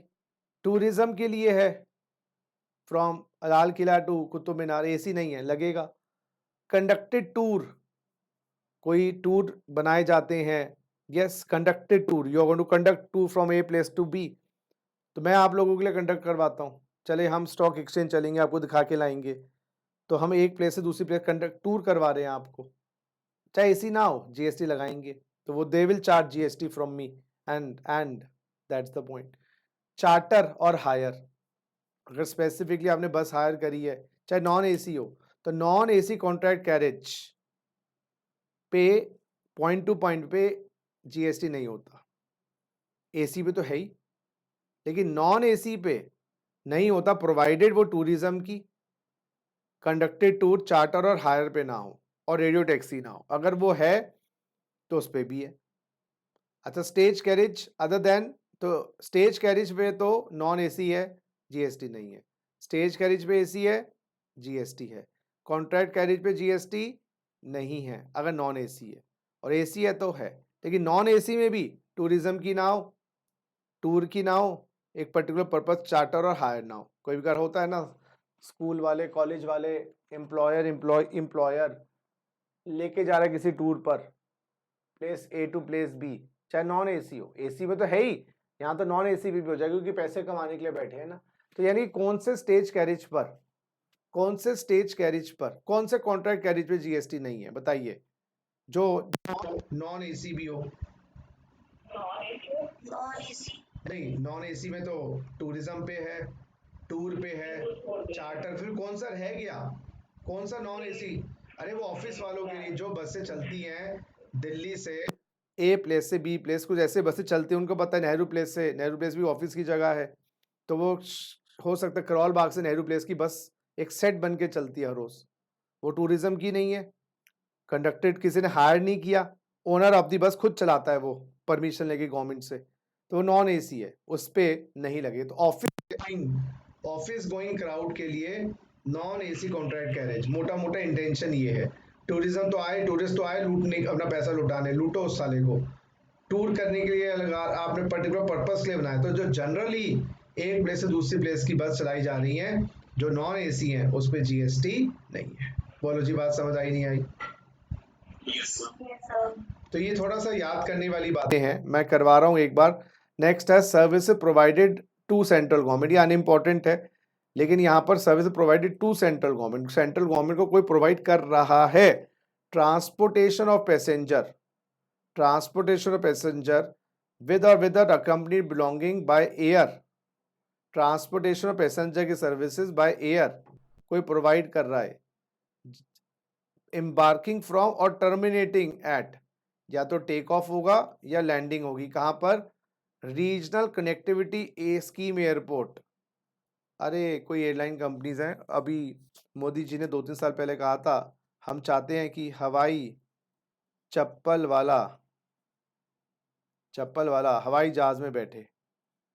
ये तो लाइनें कहाँ से लाते हैं, ये समझ नहीं आता। हवाई जहाज, JAHAJ, हवाई चप्पल वाला हवाई जहाज में बैठे, हवाई चप्पल वाला हवाई जहाज में बैठे, हवाई चप्पल वाला हवाई जहाज में बैठे, बात समझो। तो सुनिए मेरी, हवाई चप्पल वाला हवाई जहाज में बैठे। तो गवर्नमेंट ने कहा था कि वहां पर ग्रामीण इलाकों में एयरपोर्ट्स बनाए जाएं लेकिन बहुत नुकसान होगा एयरलाइन कंपनी से, ग्रामीण इलाकों में इतनी तो वो होगा ही नहीं, क्या कहते हैं, लोग जो जाने वाले हैं, ना पेइंग कैपेसिटी होगी। तो गवर्नमेंट ने कहा हम आपको पैसे देंगे, आप चलाओ वहाँ पर प्लेन्स। तो उस केस में हाँ, जो उनको fund gap, viability gap funding, viability मतलब जो वो चलेंगे नहीं वहाँ पे एयरपोर्ट्स, तो उसमें उनके रेवेन्यू में गैप आएगा, तो वो गवर्नमेंट को सर्विसेज देंगे, यस, और बदले में कस्टमर को फायदा पहुँचाएंगे। वो यही तो कह रहे हैं कि आप हमसे एग्रीमेंट कर लो, हम कस्टमर्स को फायदा पहुंचाएंगे। तो whatever GST will be there, we will not levy, yes, we will not levy on the consumers, आप हमें पैसा दे दीजिएगा इस बहाने। तो क्या लिखा है? Service provided to the central government by way of transportation of passenger, yes. तो वो ट्रांसपोर्टेशन पैसेंजर को ट्रांसपोर्ट करवाएंगे A place to B place. 100 रुपए की जगह टिकट है, जगह 30 रुपए लेंगे, 70 रुपए गवर्नमेंट देगी। उस 70 रुपए पे वो जीएसटी चार्ज गवर्नमेंट से नहीं करेंगे, कस्टमर से भी नहीं करेंगे, 30 रुपए पे। तो कहीं ना कहीं जो भी जीएसटी जनरली एयरलाइन कंपनीज पे होता है, लेकिन एयरलाइन कंपनीज इस स्कीम के अंतर्गत अगर कोई प्लेन चलाती हैं उसके लिए उनको पैसा मिलता है, उस पर जीएसटी नहीं लगेगा। कि वांट कि ग्रामीण इलाकों में भी एयरपोर्ट पहुंचे और ग्रामीण इलाकों में हवाई चप्पल वाले हवाई जहाज में सफर करने लगे। Next, services of transportation of passenger, services of transportation of passenger with or without belonging, यात्रीगण, यात्री ट्रांसपोर्टेशन।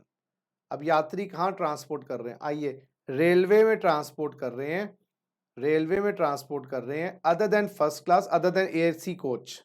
तो भाई किसको एग्जाम्प्ट किया गया? यानी कि अगर फर्स्ट क्लास से जा रहे हैं तो जीएसटी है, एसी कोच से जा रहे हैं तो जीएसटी टिकट है रेलवे की टिकट पर। तो ये कौन सा है रेलवे की टिकट जो ना फर्स्ट एसी हो, ना फर्स्ट क्लास हो, ना एसी हो? स्लीपर, बहुत बढ़िया। देखो जी, एसी रेल की टिकट बताना जरा, रेल की टिकट फर्स्ट एसी जीएसटी है, यस जीएसटी है।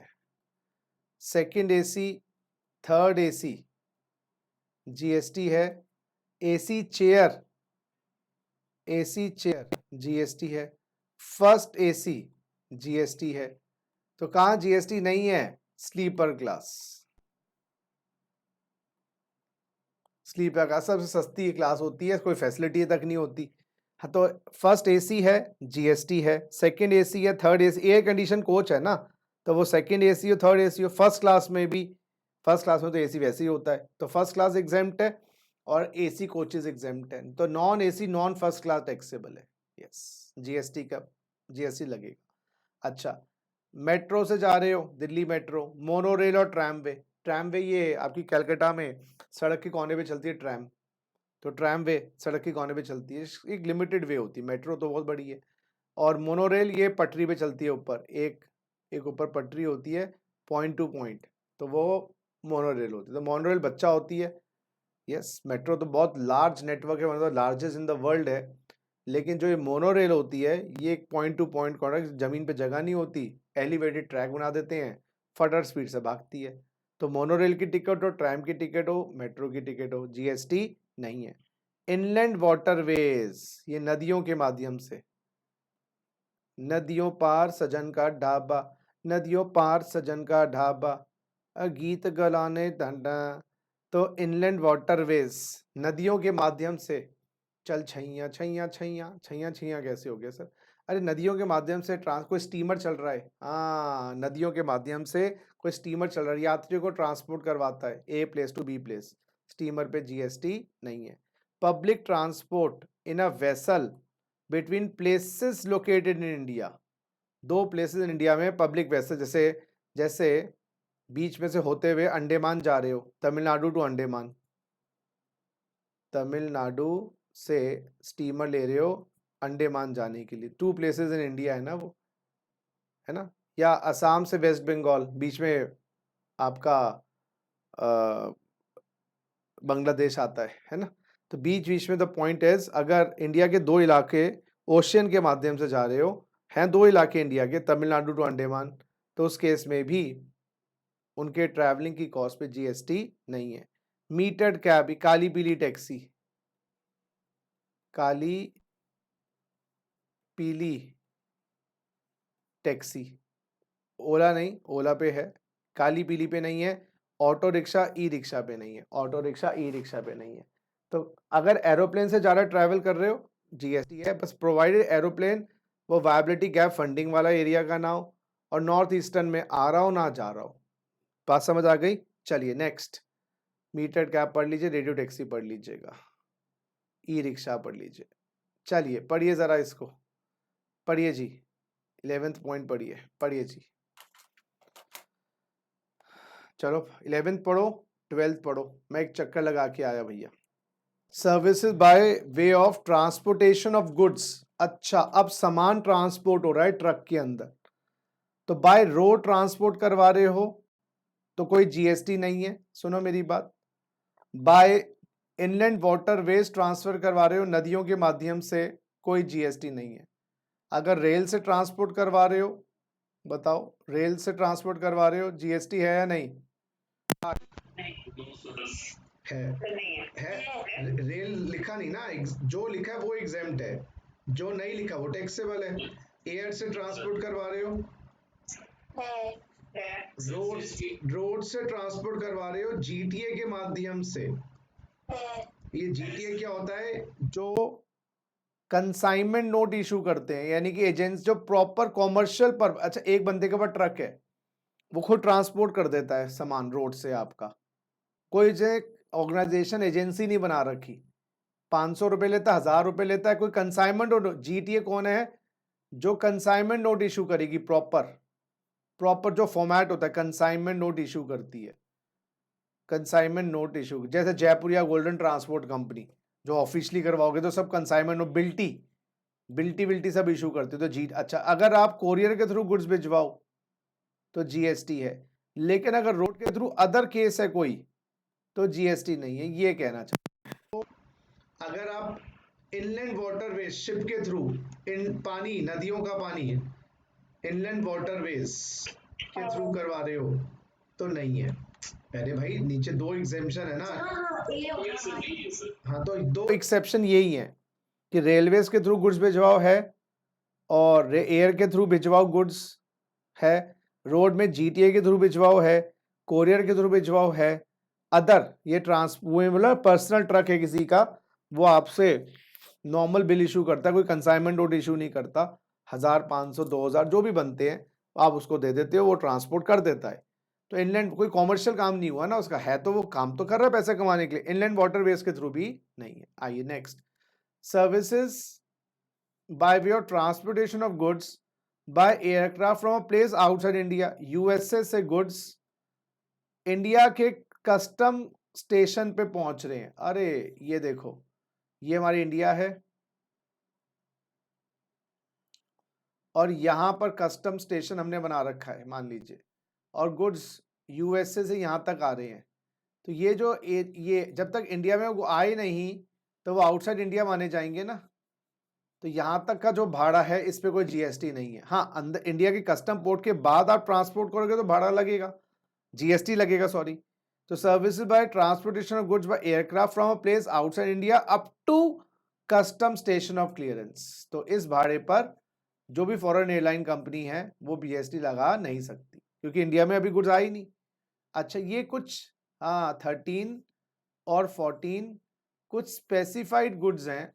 अच्छा, कुछ स्पेसिफाइड गुड्स हैं जिनकी ट्रांसपोर्टेशन पे जीएसटी नहीं है, जिनके ट्रांसपोर्टेशन पर जीएसटी नहीं है।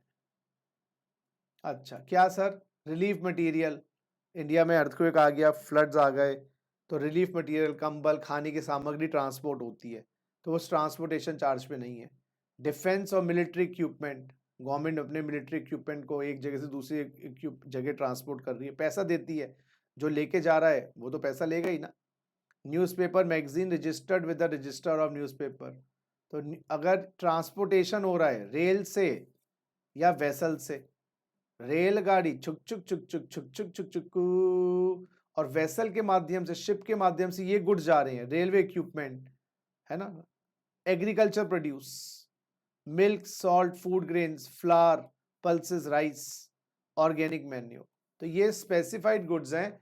ये अगर रेल से जाएंगे तो रेल वाले जो भाड़ा लेंगे उस पर जीएसटी नहीं लगाएंगे, लेकिन अगर ये गुड्स एयर से गए, यस जीएसटी लगेगा, एयरलाइन कंपनीज जीएसटी लगाएंगी। अच्छा, नीचे क्या लिखा है? सर्विस से प्रोवाइड जीटीए, ये रोड है, रोड की सर्विस जीटीए दे रही है, जीटीए जो कंसाइनमेंट नोट इशू करती है उस पे भी जीएसटी नहीं है। नॉन जीटीए पे तो है ही नहीं, लेकिन जीटीए भी अगर ये गुड्स ट्रांसपोर्ट करेगी तो जीएसटी एग्जेम्प्ट है। क्या क्या? एग्रीकल्चर प्रोड्यूस, वही चीज बात। ये बी और सी बताना है, बाकी तो सेम ही है, D B, E B, F B, ये देखो सेम ही है। तो ये गुड्स आप रोड से भेजो जीटीए के माध्यम से, आप वेसल के माध्यम से भेजो या रेल के माध्यम से ट्रांसपोर्ट करवाओ, जीएसटी नहीं लगेगा। लेकिन एरोप्लेन से ट्रांसपोर्ट करवाते हो, एयरलाइन कंपनी जीएसटी लगाएगी। ये क्या लिखा है? गुड्स वेयर कंसिडरेशन चार्ज, ये पढ़ना, बी पॉइंट और सी पॉइंट पढ़ना सर, और वो जानना।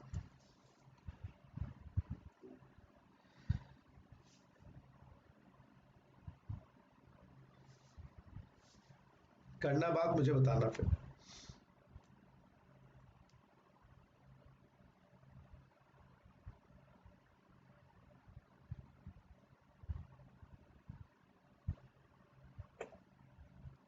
सर इस बी पॉइंट में ये है कि सिंगल कैरेज जो है अगर वो 1500 कमी कंसिडरेशन सिंगल कैरेज का अगर 1500 तक है तो वो एग्जैक्ट है, और अगर उससे ज्यादा होता है तो फिर वो जीएसटी लगेगा उस पर। जैसे अगर बहुत भैया, जैसे एक ट्रक है, एक ट्रक पर ए का माल जा रहा है जिससे 250 रुपये लिए गए हैं, बी का माल जा रहा है जिससे 500 रुपये ले गए हैं, सी का माल जा रहा है जिससे 600 रुपये लेके गए हैं। टोटल भाड़ा एक ट्रक का कितना हुआ? 1350। तीनों के भाड़े पे कोई जीएसटी नहीं है। क्यों? Consideration charge for the transportation of goods on a consignment transport in a single carriage, एक ट्रक पर जितने भी भाड़ा लिया गया है, टोटल भाड़ा 1500 ज्यादा नहीं है, बात ही खत्म। लेकिन अब देखो, एक ट्रक है, उस पे ए से लिया गया 800 रुपये, बी से लिया गया 400 रुपये, सी से लिया गया 300 रुपये। वैसे तो टोटल तो 1500 से ज्यादा नहीं है, हाँ या नहीं बोलो ना। लेकिन नीचे देखो, consideration charge for transportation all goods for a single consignee does not exceed 750 rupees. Goods where transportation charge for transportation of all such goods for a single consignee, अब सिंगल कंसाइनी से ए से 750 रुपये से ज्यादा चार्ज किया जा रहा है। यानी कि अब तीनों पे जीएसटी लगेगा। यानी कि अगर जीएसटी नहीं लगना है, सुनो, सिंगल कंसाइनी से 750 के अंदर सारे कंसाइनी, ऑल कंसाइनीज, और एग्रीगेट, हाँ एग्रीगेट अप टू 1500, यानी कि 500 की 3 ले लो, कोई दिक्कत नहीं, ओके रिपोर्ट है। 200 के 7 ले लो, 1400 रुपये, ठीक है।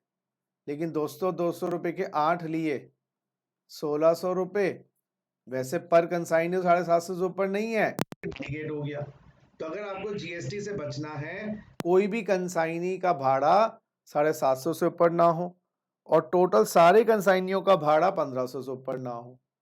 बोले बात क्लियर है या नहीं? तो यहाँ Yes, पर sir. Yes, sir. जीएसटी तीनों में लगेगा, जीएसटी ऑन 3, ऑल 3। यहाँ पर GST on all 8, GST on all 8। तो बिल्कुल छोटा सा भाड़ा 750 पर कंसाइनी और एग्रीगेट 1500 नहीं लगेगा। आइए नेक्स्ट, ये services by way of giving on hire, किराए पे दी है, मोटर व्हीकल दी है, 12 पैसेंजर से ज्यादा वाली स्टेट ट्रांसपोर्ट अंडरटेकिंग को दी है। अरे आपने बस दी है, बस किसको किराए पे दी है? डीटीसी को किराए पे दी है। डीटीसी की अपनी बसें खराब हो गई, कोई दंगा मंगा हो गया था, तो डीटीसी वालों ने बाहर से 12 पैसेंजर से ज्यादा वाला कोई मोटर व्हीकल लिया है। State transport undertaking, Delhi transport, central government ने नहीं, स्टेट ट्रांसपोर्ट अंडरटेकिंग। और means of transportation of goods to GTA, GTA ने ट्रक हायर किए हैं, अपने ट्रक खराब हो गए होंगे, तो जीटीए ने ट्रक हायर किए, गुड्स ट्रांसपोर्टेशन एजेंसी, तो जीटी ने ट्रक हायर करें, उसमें भी जीएसटी नहीं लगेगा। और ये पढ़ना जरा, motor vehicle for transportation of students, faculty and staff, ठीक है, to person providing services of transportation of students, faculty and staff to an education institution. पढ़ के बताना जरा इसको।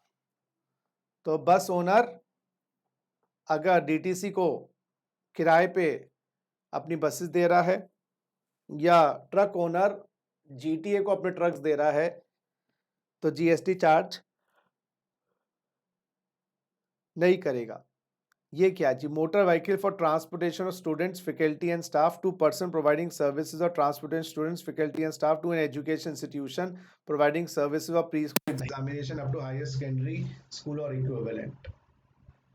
सर कोई भी जो सर बस की सर्विसेज होती है सर, कोई भी सर मोटर व्हीकल की जो सर्विसेज है, मोटर व्हीकल ओनर यस, क्या कर रहा है? एस्कॉर्ट एजुकेशनल इंस्टीट्यूशन नहीं, वो दे रहा है एक सर्विसेज पर्सन को, और वो पर्सन सर्विसेज दे रहा है स्कूल को। और क्या सर्विसेज दे रहा है? वो ट्रांसपोर्टेशन ऑफ फैकल्टी, स्कूल की जो फैकल्टी है उनका pick and drop, faculty, staff, school के जो अकाउंटेंट है, और स्टूडेंट्स। तो ये पर्सन जो सर्विसेज दे रहा है स्कूल को, वो ट्रांसपोर्टेशन सर्विसेज दे रहा है, उसकी अपनी कैब्स नहीं है या खराब हो गई हैं, वो उसने बाहर से आउटसोर्स कर ली। तो यहां पर इसकी बात की गई है, ये एग्जेम्प्ट है। और सर जो पर्सन दे रहा है स्कूल को सर्विसेज, वो एजुकेशन सर्विसेज में आएंगी, वो बाद में करेंगी। तो आप पढ़ना जरा, motor vehicle for transportation of students, faculty and staff to a person, आप हायर पे दे रहे हो, to a person providing services of transportation of students, faculty and staff to education institution. तो आपने नहीं दिए डायरेक्टली, आपने दिए हैं एक पर्सन को, पर्सन का काम है स्कूल में ये चलाना। बोलो भैया, बात समझ आई नहीं आई? Yes, sir. तो हम पर्सन, तो यहाँ पर जीएसटी नहीं लगेगा, तो इससे क्या होगा भाई, ये पर्सन जो है जीएसटी नहीं देगा, तो ना ये चार्ज करेगा आगे, ठीक है। तो बेसिकली हम क्या कह रहे हैं, अगर कोई कैब ओनर है जो स्कूल को सर्विसेज दे रहा है, ये कैब ओनर कह लीजिए, कैब सर्विसेज है, कैब ओनर। इसके अपनी कैब्स खराब हो गई, जब भी बाहर से मंगवानी पड़ गई कैब, तो ये motor vehicle owner cab services, ये कैब ओनर की जगह कैब सर्विसेज लिख लीजिए, उनको अपनी गाड़ियां दे रहे हैं, तो वो जो गाड़ियां किराए पे दे रहे हैं उस पर भी जीएसटी नहीं है। हाँ, नेक्स्ट, टोल चार्जेस बेटा, टोल चार्जेस पे जीएसटी नहीं होता, चाहे नेशनल हाईवे हो स्टेट हाईवेज हो। Yes. Loading, unloading, packing, storage and warehousing of chawal. Chawal is a agriculture produce or not? Tell me. No, चावल तो मैन्युफैक्चर प्रोडक्ट है। हम तो एग्रीकल्चर प्रोड्यूस की पैकिंग, अनलोडिंग हमने एग्जेम्प्ट कर रखी है, ये मैन्युफैक्चर प्रोडक्ट है। लेकिन चावल एक हिंदुस्तान का बहुत स्टेपल फूड है, जिसके बिना जो जो मिल जाता है बिरयानी खा ली। सो मैन्युफैक्चर्ड प्रोडक्ट है, it is a manufacturing product, it is not a natural product. वो पैडी होता है, पैडी, इसको हम चावल के रूप में बनाया जाता है। तो अगर कोई loading, unloading, packing, storage of rice करता है, उसको भी एग्जेम्प्ट कर रखा है, क्योंकि राइस हिंदुस्तान की एक स्टेपल प्रोडक्ट है और बिरयानी की तरह माना जाता है, एक तरीके से प्राइस चावल बने आज तो। Services by RBI, by RBI लिखा है, तो आरबीआई अगर सर्विस दे रही है आईसीआईसीआई बैंक को, क्या जीएसटी लगेगा? लगेगा। अगर आईसीआईसीआई बैंक सर्विसेज दे रहा है आरबीआई को,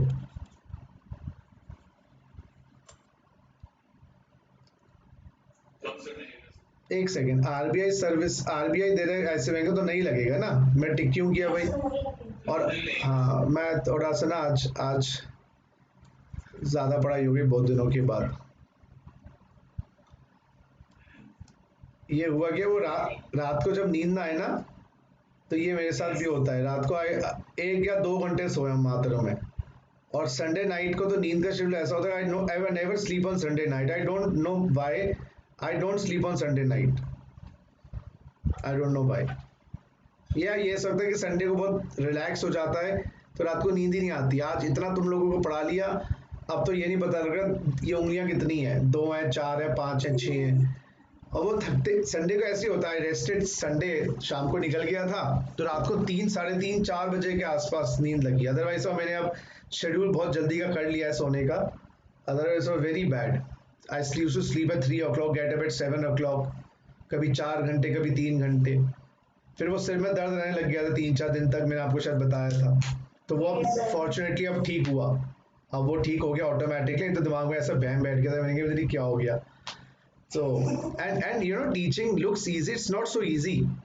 In fact, physical teaching में क्या होता है, आप मूवमेंट कर रहे हो, कुछ कर रहे हो, यहाँ तो आप एक ब्लॉक हो गए एक जगह पे, और नॉन स्टॉप, यू नो, सुबह 8 बजे से देख लो कितने बज गए, 4 बज गए, बीच बीच में आधा पौना घंटा ब्रेक मिलती है, और उसके बाद मेरा शाम को भी बैच है 6 से 9 6 to 9 एनी हाउ। हाँ जी।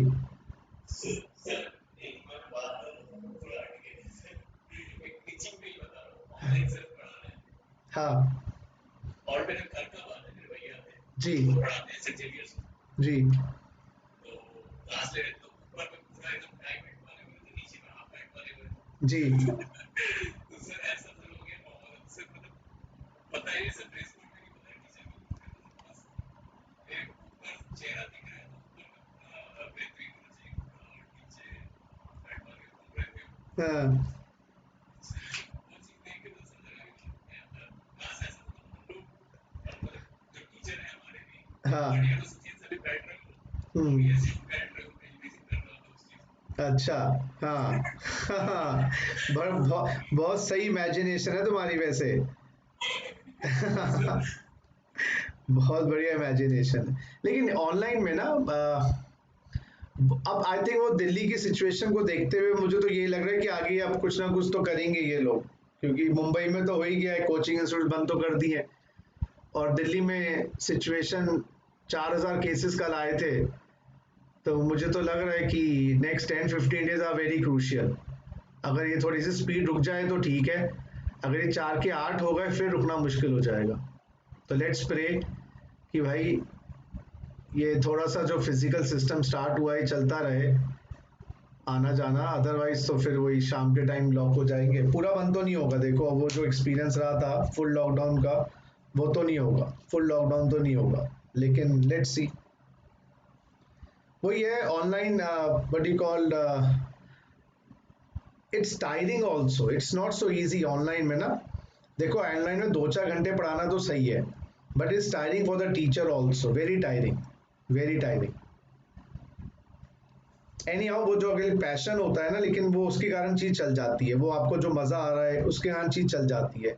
अगर जो प्योरली कॉमर्शियल पर्पस के लिए पढ़ा रहे हैं ना, वो नहीं पढ़ा सकते ऑनलाइन। जो प्योरली कॉमर्शियल पर्पस के लिए है ना, कि भाई हमें महीने का पैसे मिले हम तो पढ़ाएं, स्कूल के टीचर्स एंड वो हैं, वो 2-4 घंटे ही पढ़ा सकते हैं, उनको 12-12 घंटे वो नहीं पढ़ा पाएंगे। तो क्योंकि इसमें आपको एक जोश, जज्बा, जुनून, एक दूसरे को आपको ग्रास कर भी तो रखना है। आप ये देखो ना, दूसरे को भी तो आपको इंजॉयबल बनानी है चीजें, अपने लिए तो बनानी, दूसरे के लिए भी बनानी है। तो यही है, तो इसमें मुझे तो लगता है कि मैं फिर भी बहुत ट्राई करता रहता हूँ कि आप लोगों को गुड ह्यूमर में रखने का, थोड़ा सा एप्रिसिएशन कर दिया करो लाइक को। अब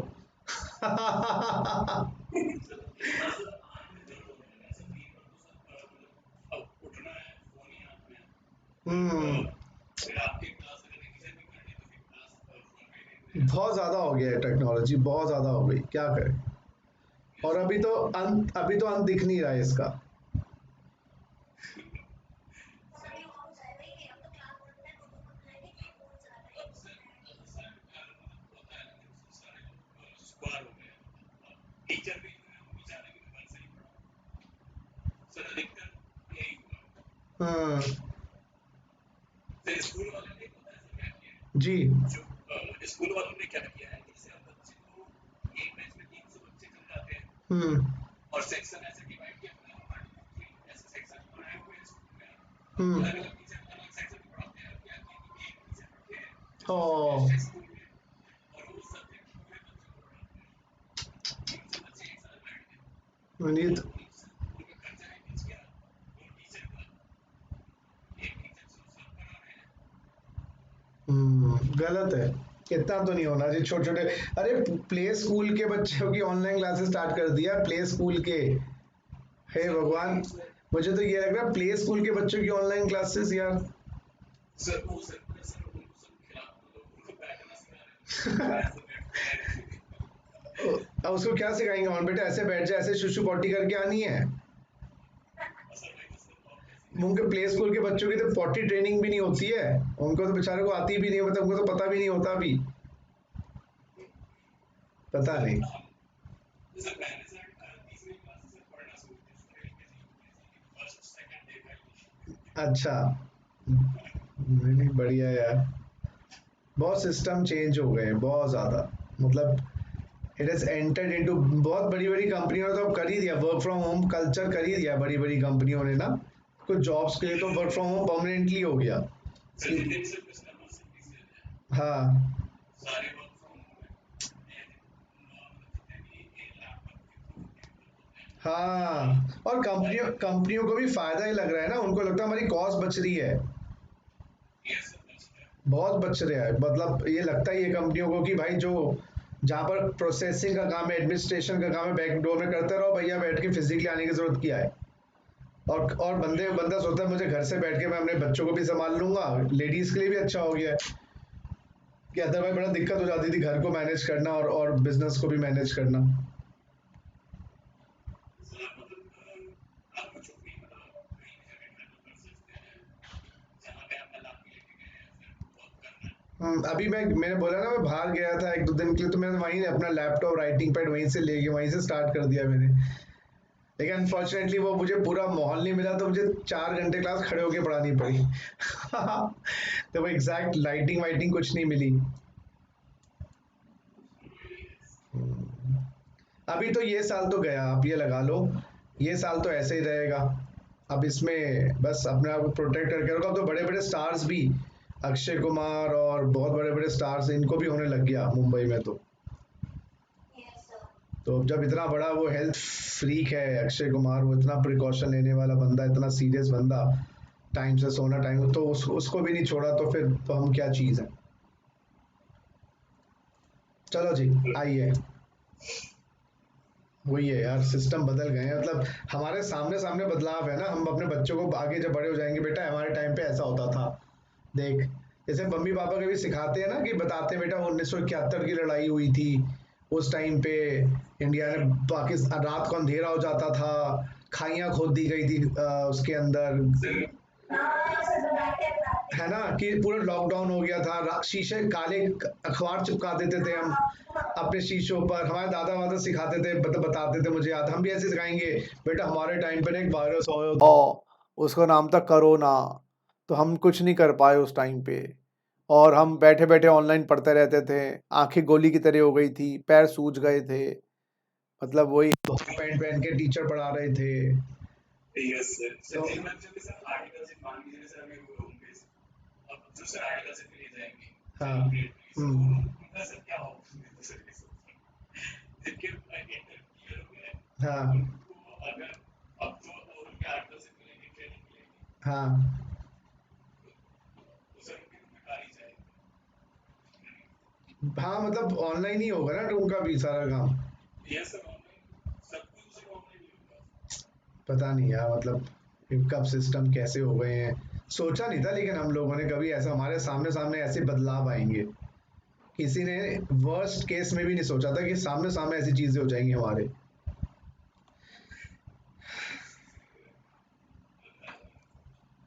सौम्या, तुम भी कुछ बोल लो बेटा। वो तो भाग ली वो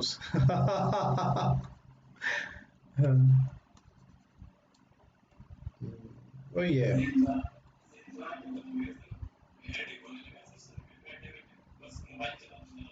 नहीं होता है बेटा, एक्चुअली में क्या, तो एक चीज लिमिटेड हो तो अच्छी लगती है, लेकिन ऑप्शन ही नहीं है अभी। मुझे तो ये लग रहा है कि दिल्ली में ना सिचुएशन क्रिएट कर दे दोबारा यार, क्योंकि अभी से प्रिकॉशन ले नहीं रहे लोग।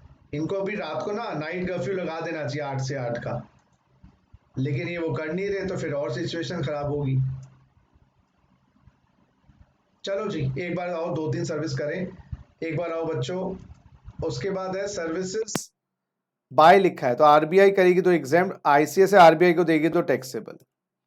Services by way of extending deposits, किसी को डिपॉजिट दे रहे हो, लोन दे रहे हो, एडवांस दे रहे हो, बदले में आपको ब्याज मिलता है, बदले में ब्याज मिलता है। याद करो, exam services by way of extending loan, हमने कॉम्पोजिशन स्कीम में पढ़ा था ना, वो एग्जाम था।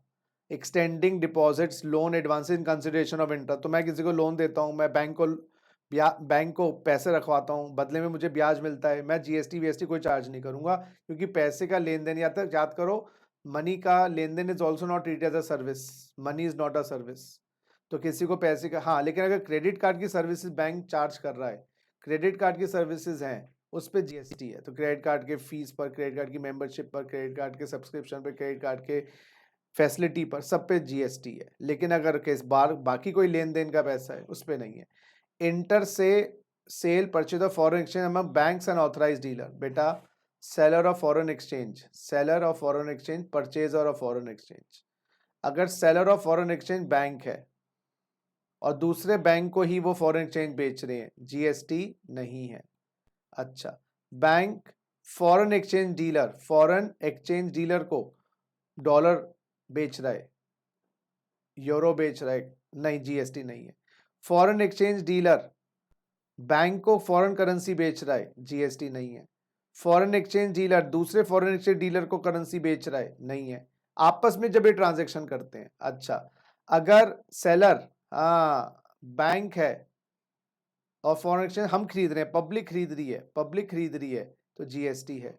फॉरेन एक्सचेंज डीलर पब्लिक को दे रहा है, तो है। इंटर से, आपस में, अच्छा, आपस में, तो आपस में ट्रांजैक्शन है फॉरेन एक्सचेंज बैंक और डीलर के बीच में, या बैंक टू बैंक या डीलर टू डीलर, वो नहीं है। ये क्लियर है बात, जल्दी बोलो। Yes sir. तो bank to bank, bank to foreign exchange dealer, foreign exchange dealer to bank, foreign exchange dealer to foreign exchange dealer, नहीं है। लेकिन अगर सेलर बैंक है और पब्लिक खरीद रही है, या सेलर फॉरेन एक्सचेंज डीलर है, पब्लिक खरीद रही है, बेच रही है उससे, तो है। अच्छा, उसके बाद लास्ट करते हैं जी 20th, ये कुछ सरकारी इंस्टीट्यूशन, सेबी की सर्विसेज पे कोई जीएसटी नहीं है।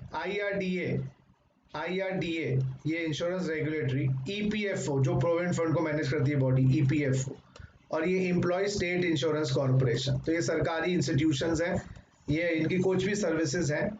यस, बदले में ये लोगों से पैसा लेती है ना किसी पर्टिकुलर पर्पस के लिए, तो जीएसटी नहीं लगाएंगी। कहीं ना कहीं सरकारी बॉडीज हैं, सरकारी बॉडीज ना कहो, स्टैट्यूटरी कॉर्पोरेशंस हैं, जीएसटी नहीं है। बोलो जी, बात समझ आ गई आपको? Yes sir. तो नेक्स्ट क्लास के अंदर, नेक्स्ट क्लास में ये हमारा चैप्टर भी फिनिश हो जाएगा। इसमें जो जो करवा रहा हूँ सारी मेन सर्विसेज है, थ्योरी है, याद रखना है। तो बैंक वाले अगर आप पैसे की लेन देन करते हो उस पर ब्याज नहीं है। हाँ, याद करना वो लोन ऑफ लेन देन की लोन को हमने कॉम्पोजिशन स्कीम में एक्सक्लूड किया था, एग्रीगेट टर्नओवर में, स्टेट टर्नओवर में और 10% की लिमिट में। यहाँ उसको एग्जेम्प्ट किया गया, इसीलिए वहां पर हमने कहा था पैसे की लेन देन चलती रहती। चलिए, सो गाइज अब हाँ जी, ये मैंने कहा था आपको कि एग्जाम्पशंस खत्म होने के बाद एक रजिस्ट्रेशन चैप्टर रह जाएगा, उसके बाद तो हमारे सारे थियोरेटिकल चैप्टर्स हैं, और फिर दोबारा से हम एक बार देखेंगे कि किस प्रकार से ये काम करना है, क्योंकि वो सारे थियोरेटिकल हैं, उसमें टाइम नहीं लगेगा। तो मेन तो जो आपके 10-11 चैप्टर्स थे इसको करेंगे, और एक क्लास दोबारा से बीच में भी लगाऊंगा जिसमें हम दोबारा से प्रैक्टिस स्टार्ट करेंगे करने की, एमसीक्यूज देखेंगे, सो दैट हमें कॉन्फिडेंस भी डेवलप होता रहे बीच बीच में। इतने पहले एक बार थ्योरी को पक्का करिए, थ्योरी को याद रखिए, क्योंकि GST is all about theory. उसमें आ जाएगा एक नंबर का ईपीएफओ है, आईआरडीए है, एसआईबी है, agriculture services, charitable services, RBI की services, to RBI, by RBI, ये चीजें याद नहीं होगी, क्वेश्चन सॉल्व कैसे करोगे? ठीक है, इसके क्वेश्चन चैप्टर के पीछे दिए हुए हैं आपके, लेकिन अभी नहीं करने, अभी मेरे एक बार चैप्टर खत्म हो जाए फिर करना। चलिए, चलो बच्चों, आज की क्लास यहीं रखते हैं, और एक्स्ट्रा क्लास का आपको इन्फॉर्म कैसे करें, कल कल कल अभी मेरी बात नहीं हुई आज, तो आपको पता कैसे चलेगा? मैसेज आ जाएगा आपके पास? यस सर, मैं आपको बता दीजिए। ठीक है, मैं कंफर्म करता हूँ, मैं फोन करके कंफर्म करता हूँ। तो कल 8:30 से 10:30 का प्लान है, क्योंकि इस बहाने मैं चाह रहा हूँ कि एक बार कम से कम एक साइड से आप फ्री हो जाएं, तो आपको भी रिलैक्सेशन मिलना स्टार्ट हो जाएगा। हमने सोचा है कि टीटीएस में शाम को रख लें 2 क्लास, एटलीस्ट ट्यूसडे थर्सडे तो शाम को रख लें, इनकम टैक्स की 8:30 से 10:30 पूछ लेता हूँ। 9:30, 7:30 से, हाँ ये भी बात सही है वैसे, लेकिन 7:30 से 9:30, मैं एक बार पूछ लेता। ठीक है, समझ गया। 7:30 से 9:30 मैं पूछ लेता हूँ एक बार, आज ही कंफर्म करके ना आपको मैसेज मिल जाएगा कल की क्लास के लिए। वैसे तो वेडनेसडे को तो मिल ही रहे हैं हम normally, extra class income tax के लिए फॉर द मॉर्निंग बैच। चलो बच्चों, टेक केयर, बाय।